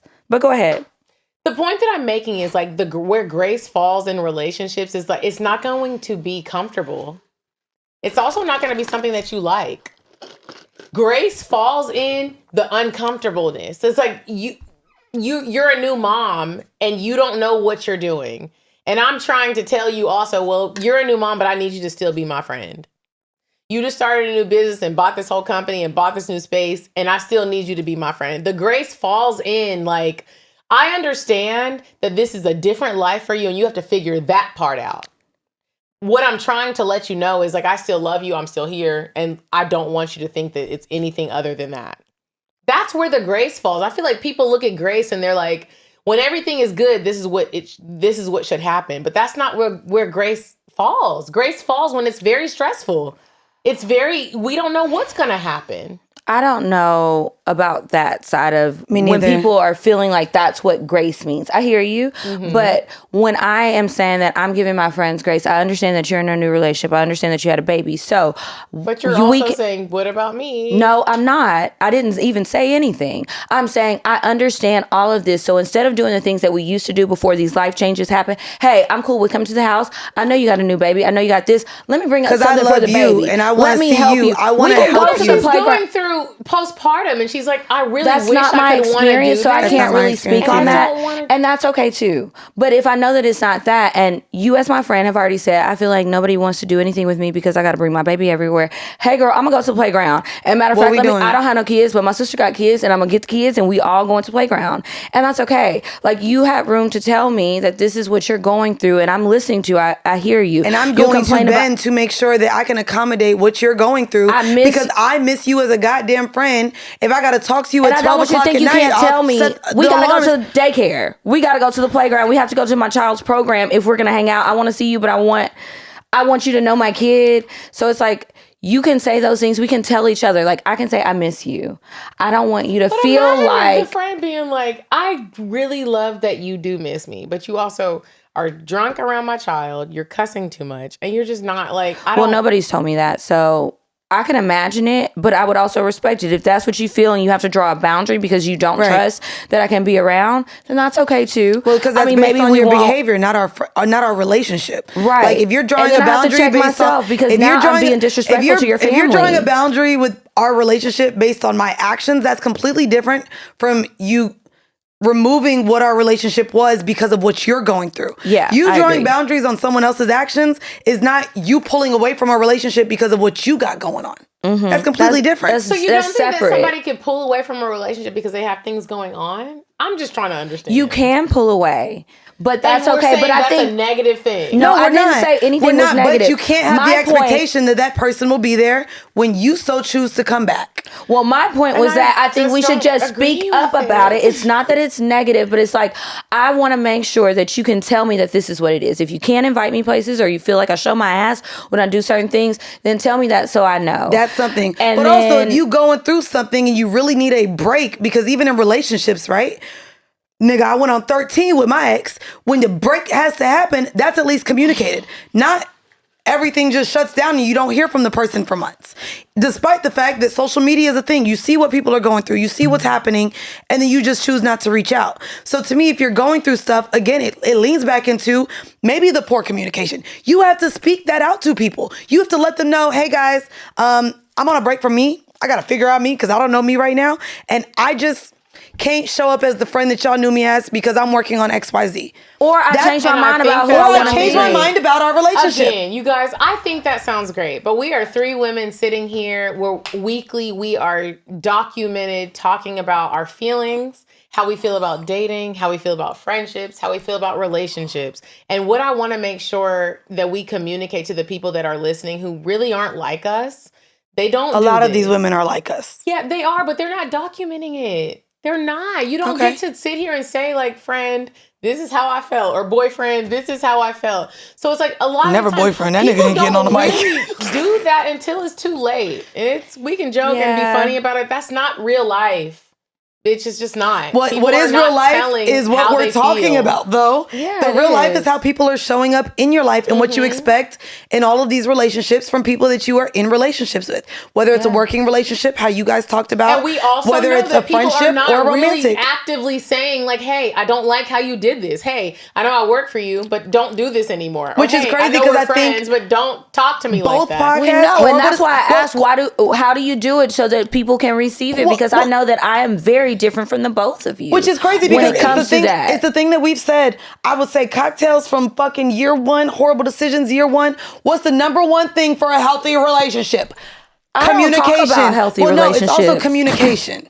Whether you're with a partner, you have to talk. Whether you're in a about friendship, you have to communication talk. is everybody communicates differently, and everybody. But still, even in a healthy relationship, communication is happening. You have to do it. That's why you're in therapy. You do have to communicate, but healthy communication is you can't just talk.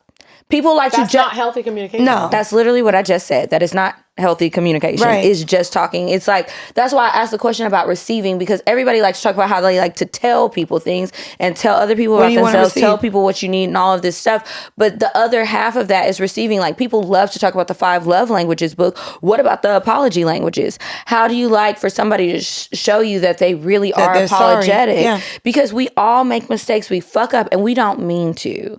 We do things where we shouldn't have and we want to mend it. But my I'm sorry to you may not be really how you need it. So that's why I was asking. I still am a little bit confused. Because I still feel like, honestly, I feel like if you're struggling with like apologizing to somebody, you need to seek deeper.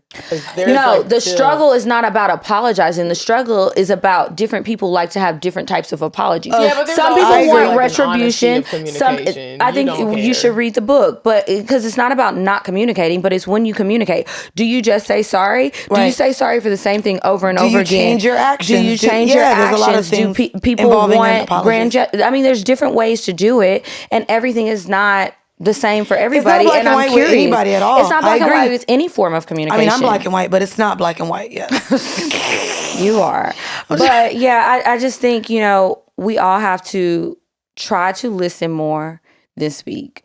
Because when you don't, it's just like you're just trying to hammer in your own thoughts, and that doesn't make progress. Yeah. How do you like to be apologized to? I like for things to change.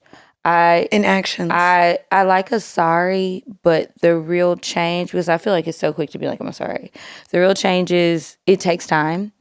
And you have to do something different. If I feel like you constantly throw things in my face, you have to stop doing that. And I will not know that until time Behavior has has gone changed. on. Yep. So I can see, did it change or not? In your romantic life, how do you gauge that? I feel the same way. Like, do you continue to do the same things over and over again? Do you start That's to what we look at it then like in a point where it's like, this is my fault now because you are showing me the same thing and I keep accepting it?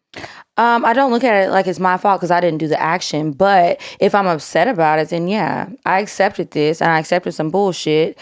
I'm wrong for that, but I feel like I hate when people always try to put it on the person who's on the receiving end. Who's receiving it. Because Yeah, but you do attract I what you- accepted it. I attracted whatever. I accepted whatever. And you keep But if letting the it person happen. But if the person did it, they're still wrong. So it's not like it's I all agree. off of you. Because I if you agree. do somebody wrong, it doesn't matter. They're Yes. wrong. That's weird. I've sat here. Because yeah, they're wrong, but this Well, also like, yeah, they're wrong, after and keep that's letting period. you into Hard my stop. life. They're wrong. Me, It doesn't make sense. me accepting and hoping they show up as a better person and giving them the time, especially in a relationship, the fact that it doesn't negate their actions because I accepted it. Or Yeah, but you're deciding to still be a part of this. Yeah, you are- You hold a responsibility. It's like if You you're don't like, hold a and I responsibility told for him anything this, outside of your think you own hold a life. Yeah, but if responsibility. you keep allowing someone into your Yeah, life but and you for don't the- like what for they're the bringing, this is specific a problem with action. you. Yeah, no, I disagree with that. I think it's weird. I disagree with that. You Agree to can't disagree. you can't blame someone else's poor actions and start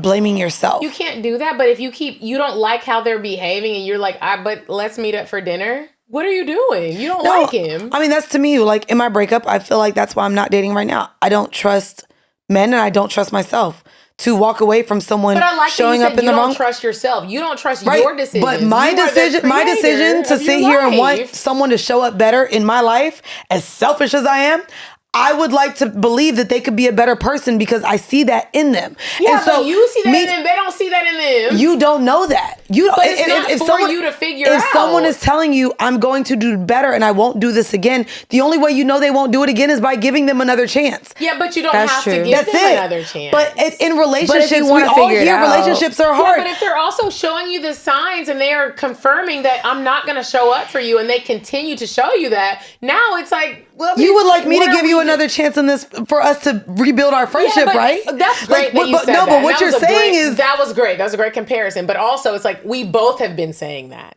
We're not putting out our whole friendship on this podcast. No, That's we're great. not. We But don't a have lot to, of but what times you're saying with is people that we're it's dating. the same it's thing. It goes like there against. no, it's not the same thing. It's They're not. all I wouldn't compare what we're relationships. going through through what we've been through so- with niggas. so we're speaking- There have no, been we're niggas where speaking it's like gen- you're showing no respect. You do not care. You have been cheating on me.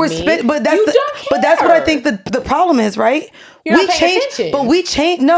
We change how we show up with romantic partners and men than how we do with friendships. So we're speaking about just relationships in general. If someone showed up in a way that I would like to have them correct how they showed up for me, I should be able to allow that without having to take responsibility for how they failed to show up for me. Mandii, also like someone making a mistake in life and you saying like, this is how I look at you, your character is horrible. I would be offended by that if you're saying like, if I wouldn't we're say your gonna compare character is- this, me and you, to our dating relationships. Bitch, we both have had some horrible dating situations. But our expectations with those for men you to are say that I different. wouldn't show up for you, I would show up for you even if you didn't fuck with me. Like that's crazy to even try to compare the two. I didn't talk about fucking. I'm just trying to make sure that You're we're bringing clear some- about that. I'm just trying to make sure that we're clear about that because you're like, oh, Let's you're take a over here shot. Y'all got breathing one more hard. episode I'm to do, right? confused. I'm confused. Yeah, But also, this confused. got way deeper. But also, I think it's important to talk about how you expect them to show up romantically, professionally, personally. I think the way we navigate relationships right now, again, it's not something that we're taught It's not in healthy elementary how people school are and middle navigating school. relationships right now. It's based off of Instagram, and that is very sad. Well, because people to aren't me. talking anymore. Yeah, people just feel like you don't have to have a conversation, and there are like I talked about this yesterday with somebody at a bar, randomly drunk, and it was like there are very minute conversations that you don't feel like are real or big enough to have like an issue with, and it's like if you have a problem with something, it's a big deal, and you should probably talk about it with your friend, with your mama, with your sister, or with your romantic partner. talk about whatever your issue might be. Because, unless they don't want to be dumped on. Unless they don't want to be dumped on. And then they don't communicate that they don't want to be dumped on. They don't communicate. And now with it's like, dang, communication isn't really happening but here. You yourself should still, even though you try to take a shot, cute. I'm like listening to you talk, but you're literally negating everything in what you're saying as well. Not, it's a contradiction. What do you? You said no more drinks. I was like, we gotta take a shot after remember this. the conversation. I will. This is the first drink I had today.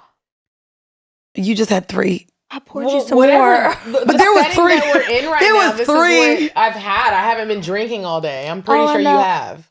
No, I haven't actually. Okay. And I barely got anything in here because I was asking for 10 minutes for the bottle. But I think the conversation we can have now, because this has gone very far. I mean, we're going to move on to the advice. This point. Yeah. We're going to move on to the advice. At this point. No, we're not going to delete it. I think Patreon and regular, like there's ways to cut this up. We're going to move on to advice. If you have a question that you would like to ask us on the show, send it to advice@cocktailspod.com.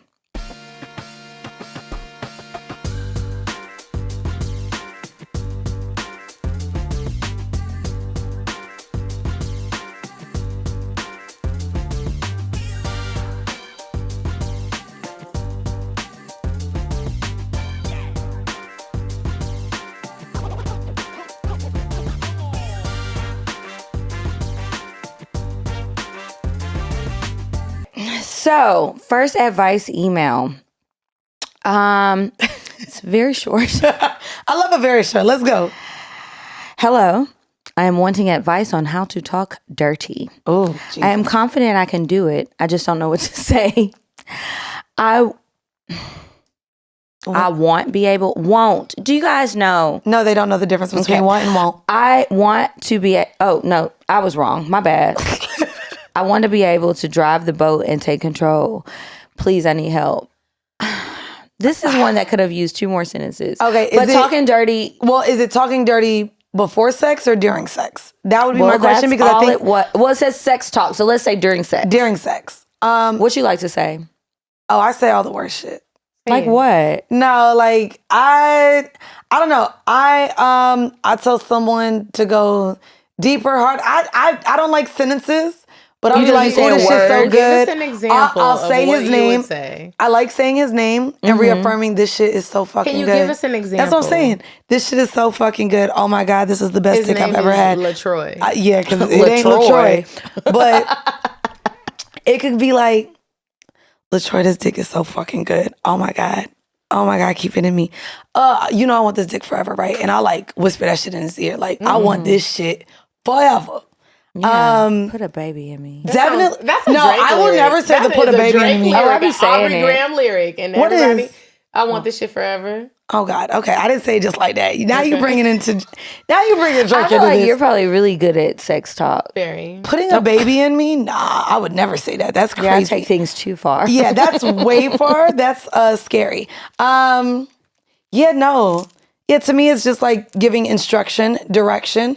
I think that whether he's eating your pussy or fucking you, giving him direction on what you like. If he's hitting it right, let him know right here. Just like that. Like so stay, good, like so baby. to give direction. I would say that's the easiest thing. Whatever you like, tell him you like it and to keep doing it. Mm-hmm. That's the vanilla way to do it. And tell him that with your words, sis. Because this is what I always try to tell bitches. That nigga not gonna be like, excuse me, what did you say? I'm not doing that. He wants some pussy. I be like, what you say? I do say that when somebody says something to me. If you want me to you what you ask said and I don't know what you said, yeah, then because I cool, couldn't but hear I don't you. even know what the fuck you saying, nigga. See what happens Yeah. when the bottle is on her side? She just doesn't move it back. I didn't because y'all was too so we're out of emotional. alcohol. No, we're not out. We're not out. No, we not out. We not out. But It's over here. I had y'all relocated. I don't need Do you want? Okay. Well, no, I did want some. Oh, it's No. right here. No, we do have it. But we ain't got no more chasing.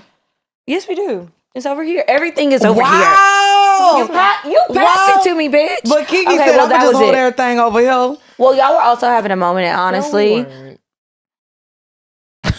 I don't know what. y'all were having a moment, Listen. and I wanted y'all. We were potty. A moment is not a bad thing. It's crazy because It was. But I'm not saying it was. there's negative connotations to things like moment. I think you have a negative connotation to it. The word selfish, there's a negative connotation to it, which is why you said, do you think you selfish? And I just say, I am. I might be. You view things in a negative way when it doesn't have to be negative. Here you go. Ooh, No, even the way she just said y'all had a moment. She didn't mean it in a bad way at all. We just had a moment but we had a moment as Y'all friends. said y'all didn't, but it's literally a conversation between. Say that we did. Don't say that. But you just said you didn't. No, I said that we had a moment and we had a moment. No, I meant on the just show. right now. On the show. When I do any show, then I thought, Wait, they're listening to this. You literally were just like, no, we didn't. We did just have a moment right now, and it was great. In Y'all had a moment. 4K. In 4K. This isn't 4K. Okay, several moments. Look at that. She's like, it wasn't a moment. It was got your several advice moments. up? Bro. You got your advice up, Medinah? I don't want to read the advice. I'm annoyed. You can read it. No advice needed. It's okay. No, this is what happens with conversation. People are sensitive. There's emotions that are right. Sensitive. But people are sensitive. You said you were. People are sensitive, and it's okay to be sensitive. Yeah, you can I read said the I'm advice. sensitive. This is annoying. You can read the advice. Medinah, people I are didn't sensitive. have it pulled It's up, so just please give me a You want to moment. use my computer? No, I'll use my phone. Okay, so she was my fucking cinnamon apple side. Oh, Jesus. Wait, hold on. That's mine. You go to the next. I know. That's what I she's read pulling my up because you didn't advice. wanna I read asked you it. to read yours. Go ahead. Okay. So I'm a bisexual woman. I have a child. I had some baby free time and decided to hang out with a girl I met on Hinge a few years ago. It was our first time meeting and we went out for drinks. It was such a good time.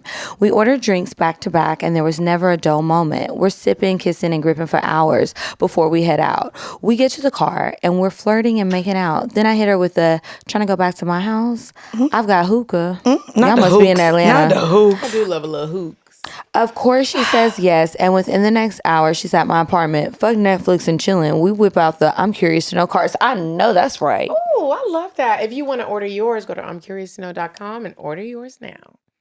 We're tipsy at this point, so we were only 3 to 4 cards in before we took off our clothes and headed to the room. I'm not gonna hold you. This bitches be easy now. And Hooks and I'm curious to know cards is all it That's it. took. That's all it took, bro.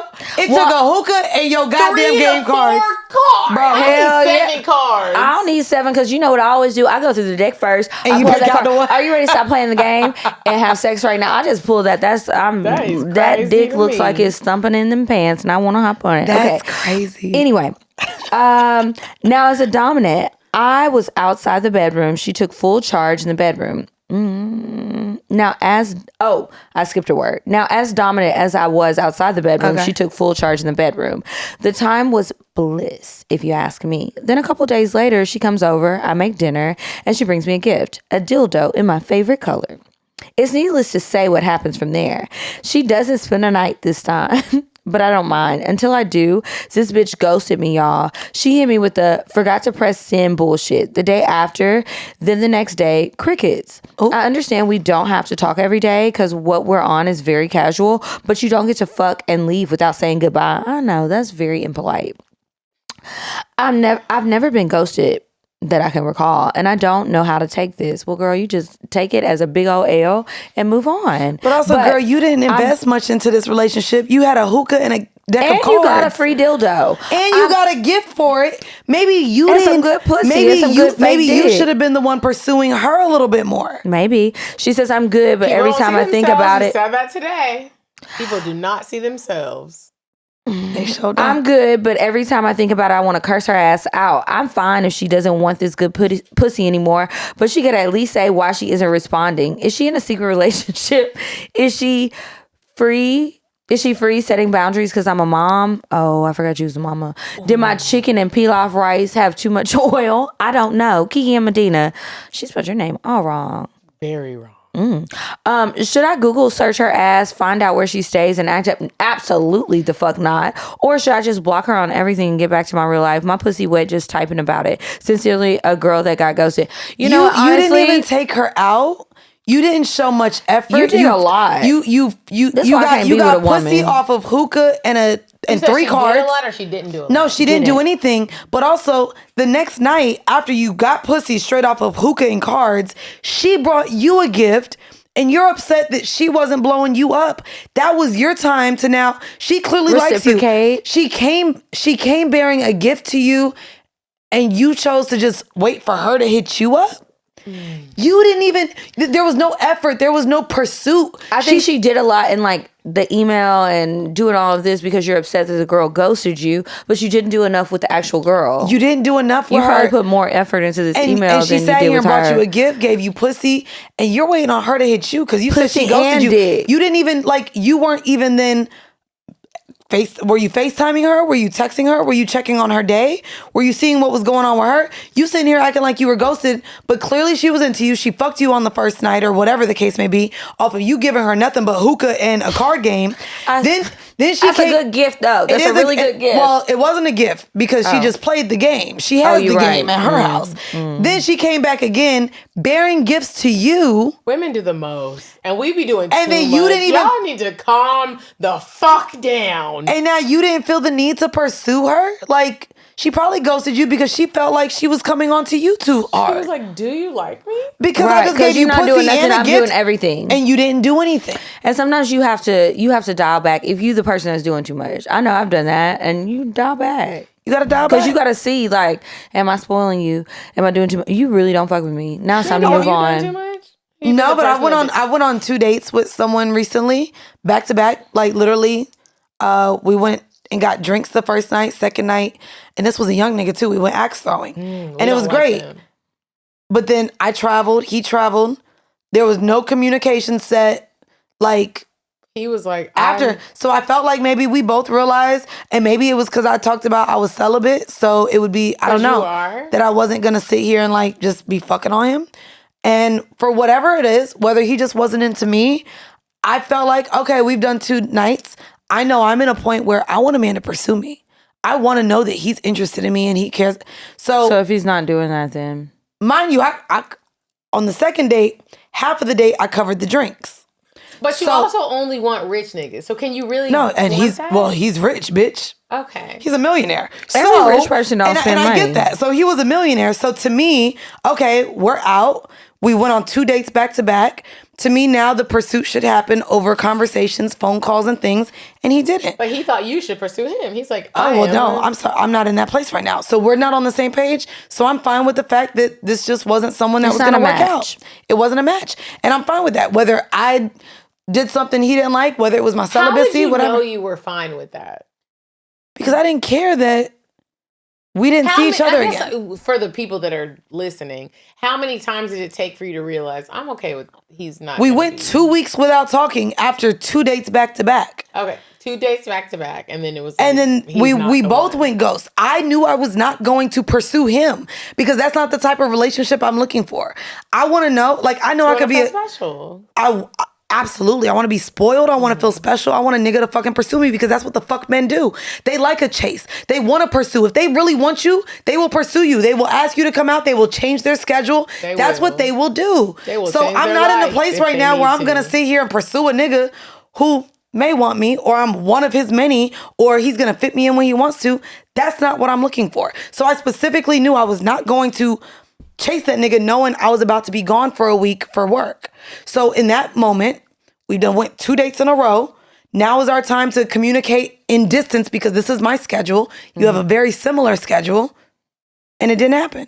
Why? There was didn't nothing it to do. happen, though? Was I it don't just- know. Was it just not? There's a no match? answer. He We didn't also talk. Was like, yeah. Again, talk to him. where people say she ghosted me, it wasn't a match. You didn't do what she wanted and vice versa. And it's okay to realize that maybe someone is not for you. This dating match, we don't have to try to make something fit that doesn't. You're not showing up for me how I really want you to show up innately without me telling you how to show up. What are those things though? That's what I be wanting to know. When the women be like, "Oh, you're not showing up for me," like I want to know, like, what exactly for you specifically, Mandii? Where I'm dating, is someone not nigga, showing up for you that has nothing to do with finances? you're not gonna go 2 weeks without hitting me after we just did 2 back-to-back dates. It's that simple. Where to FaceTime, where to text, and that's not what I got. Mind you, after the text, after the date, my text just to let him know I had a really good time again. I would love to really see. Did. And You I weren't said, lying. You had a good time. Yes. Okay. Yes. And I said, would be cool to do that again. Now it's open because mind you, First date, he set. Second date, I set. Now it's you're pursuing, you're showing out. We done went and had drinks at one date. The second date, we not only went to do axe throwing, we went to a bar as well. Oh, so I did that on a date. It was kind of fun. So I cute. liked it. And he won with his athletic. Have you done it was cute.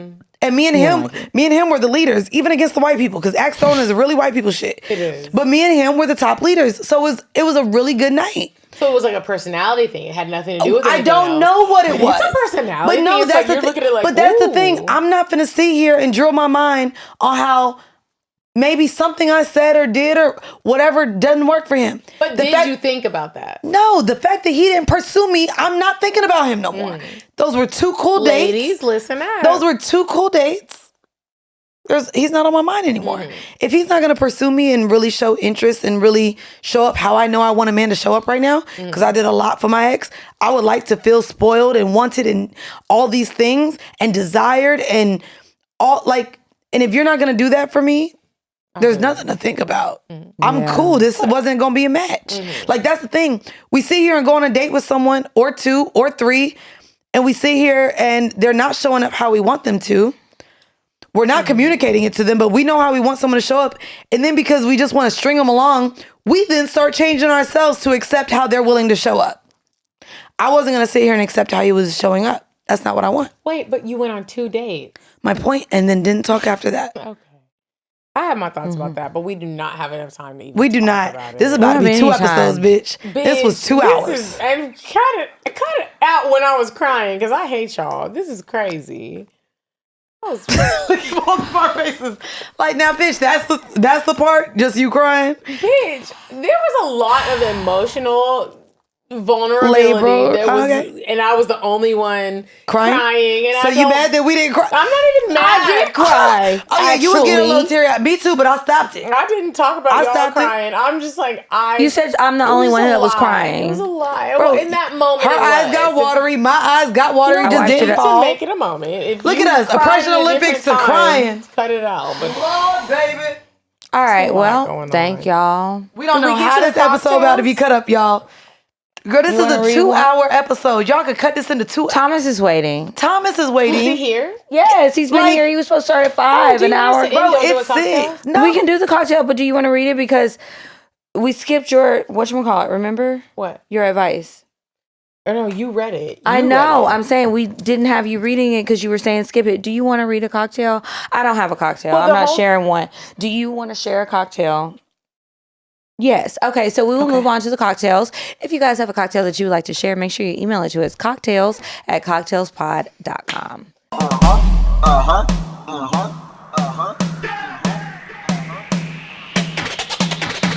I want fuck, I'm gon' fuck 'em. But if he ain't got a buck, I won't cuff 'em. Spend 100 on me, it ain't nothing. Run a double D, so it's stuffing. Back to the point. Is it some cash in this place? If it is, I'll probably stick the stats in your face, turn around. Once upon a time, not long ago, I was a hoe, was a hoe, was a hoe. And so what we have on here is, since Mandii isn't having sex right now, let's let her read a cocktail. Do you have a cocktail for me to read? I do. Okay. Because I'm not sharing anything. This is a long ass episode. I'm tired. The title of this too, I cocktail is have to called pee. What a Time in Jamaica. And so you'll have to scroll down a little bit. Oh, you kind of Jamaican. No, she's I not. am Jamaican. Yes, she is. Jamaican Her and daddy white. Jamaican. Her mama is white. And my And her daddy is Jamaican. That make her kind of Jamaican. All right, y'all. Listen, ladies, I have a cocktail for you. So I just came back from a girls' trip in Jamaica, Montego Bay, to be exact, with a mission to find me a Jamaican man. Let's say mission accomplished. It was only a 6-day trip, but by day 3, I found a Jamaican to sink my teeth in. He's a waiter at the resort that we're staying at. Let's call him Shane. You read He's so 6'6", muscular, and dark chocolate. You be trying me, bro. Just like I like him. I'm 5'2", caramel and thick. I want to climb that tree. Shane and I kept locking eyes at each other, but both of us were too nervous to make the first move. I told my girls I was interested, and they made the introduction. We exchanged numbers on WhatsApp, and we were texting all night. He sent me pics of him outside that uniform. His dick was so big, thick and long, with a nice little vein running from the base. My mouth started watering, and I knew I was in for a pounding. Okay, now to the juicy shit. Juicy shit. So the next day after work, he comes in my room and sits on my bed. Next thing I know, his tongue was in my mouth and our clothes were on the floor. Ooh. He got on top of me and started sucking on my pierced nipples and said, I can suck on these titties all day. I'm getting wetter and wetter and tell him, I want you inside of me.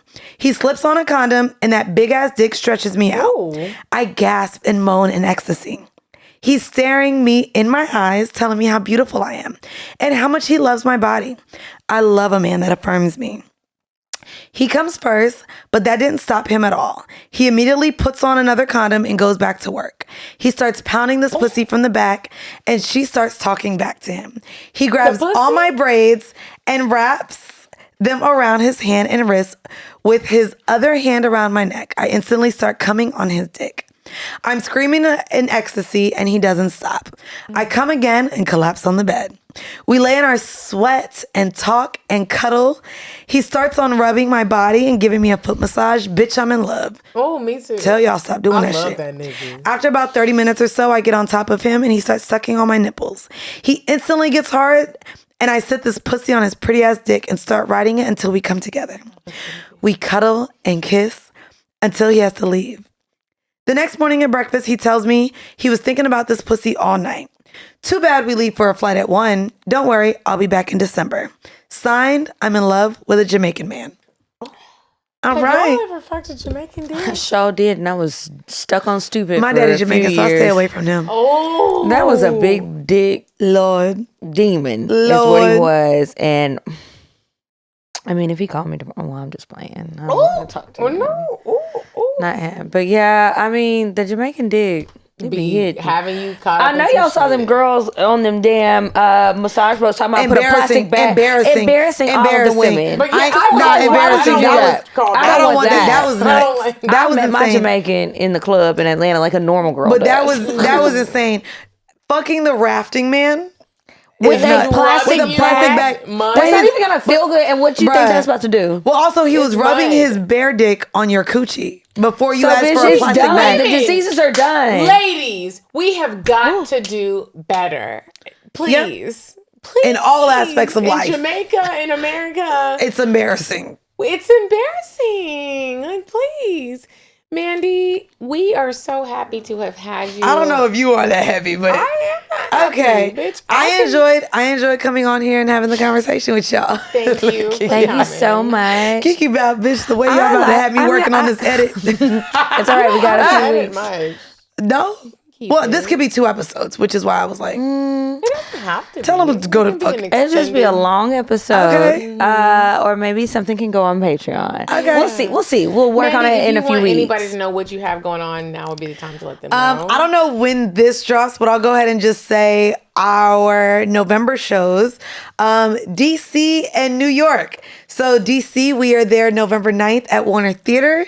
And our last show is here in New York at Town Hall.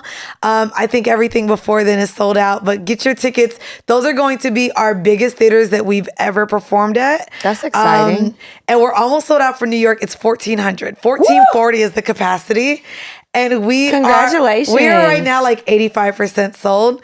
And this is September?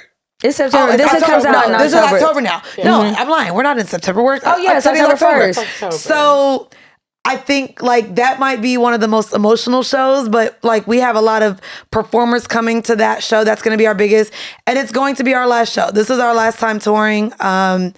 Because What we does both. that mean? Because I feel like people be saying, "Are you saying like that's the end?" Of I mean, it's Horrible giving Decisions, Jay-Z. or- We're retiring. You know, From the tour it's not live. the end of the podcast. It's just she lives on the West Coast now. I'm here, and we both have a lot going on. We both That's have a studios. lot. We both have other podcasts, and touring, as you guys know, is stressful and takes up a lot of time. So it's your last time to see us live. And that's it. And you can catch me every Monday on Horrible Decisions. Type in horror, we pop up. And then every Tuesday and Friday on See the Thing Is podcast. Well, thank you so much for coming. Thank you all. Thank you You're for welcome. For live having show. me. You Yeah. risked your life in a tsunami, and we really do appreciate it. Thank you so much. I was And gonna thank you come. for letting us stay here for extra time. I Oh yeah, I'm about to appreciate have to that go a feed lot. my engineer and give him some extra time. They hungry. I heard Let- their stomachs growling when I went to the bathroom. Oh, no. I'm joking. My but stomach is growling. Oh, I'm if hungry. you guys want to Bitch, get I'm the game, make sure you go to about to go home and eat some uncuriousknow.com. If you are wanting to hear the rest of this episode, make sure you join Patreon because we're going to cut this. Maybe. But make sure you follow us on Instagram at CockTales Podcast. I'm at Kiki Said So. I'm at Coffee Bean Bean. And until next week, you guys, goodbye.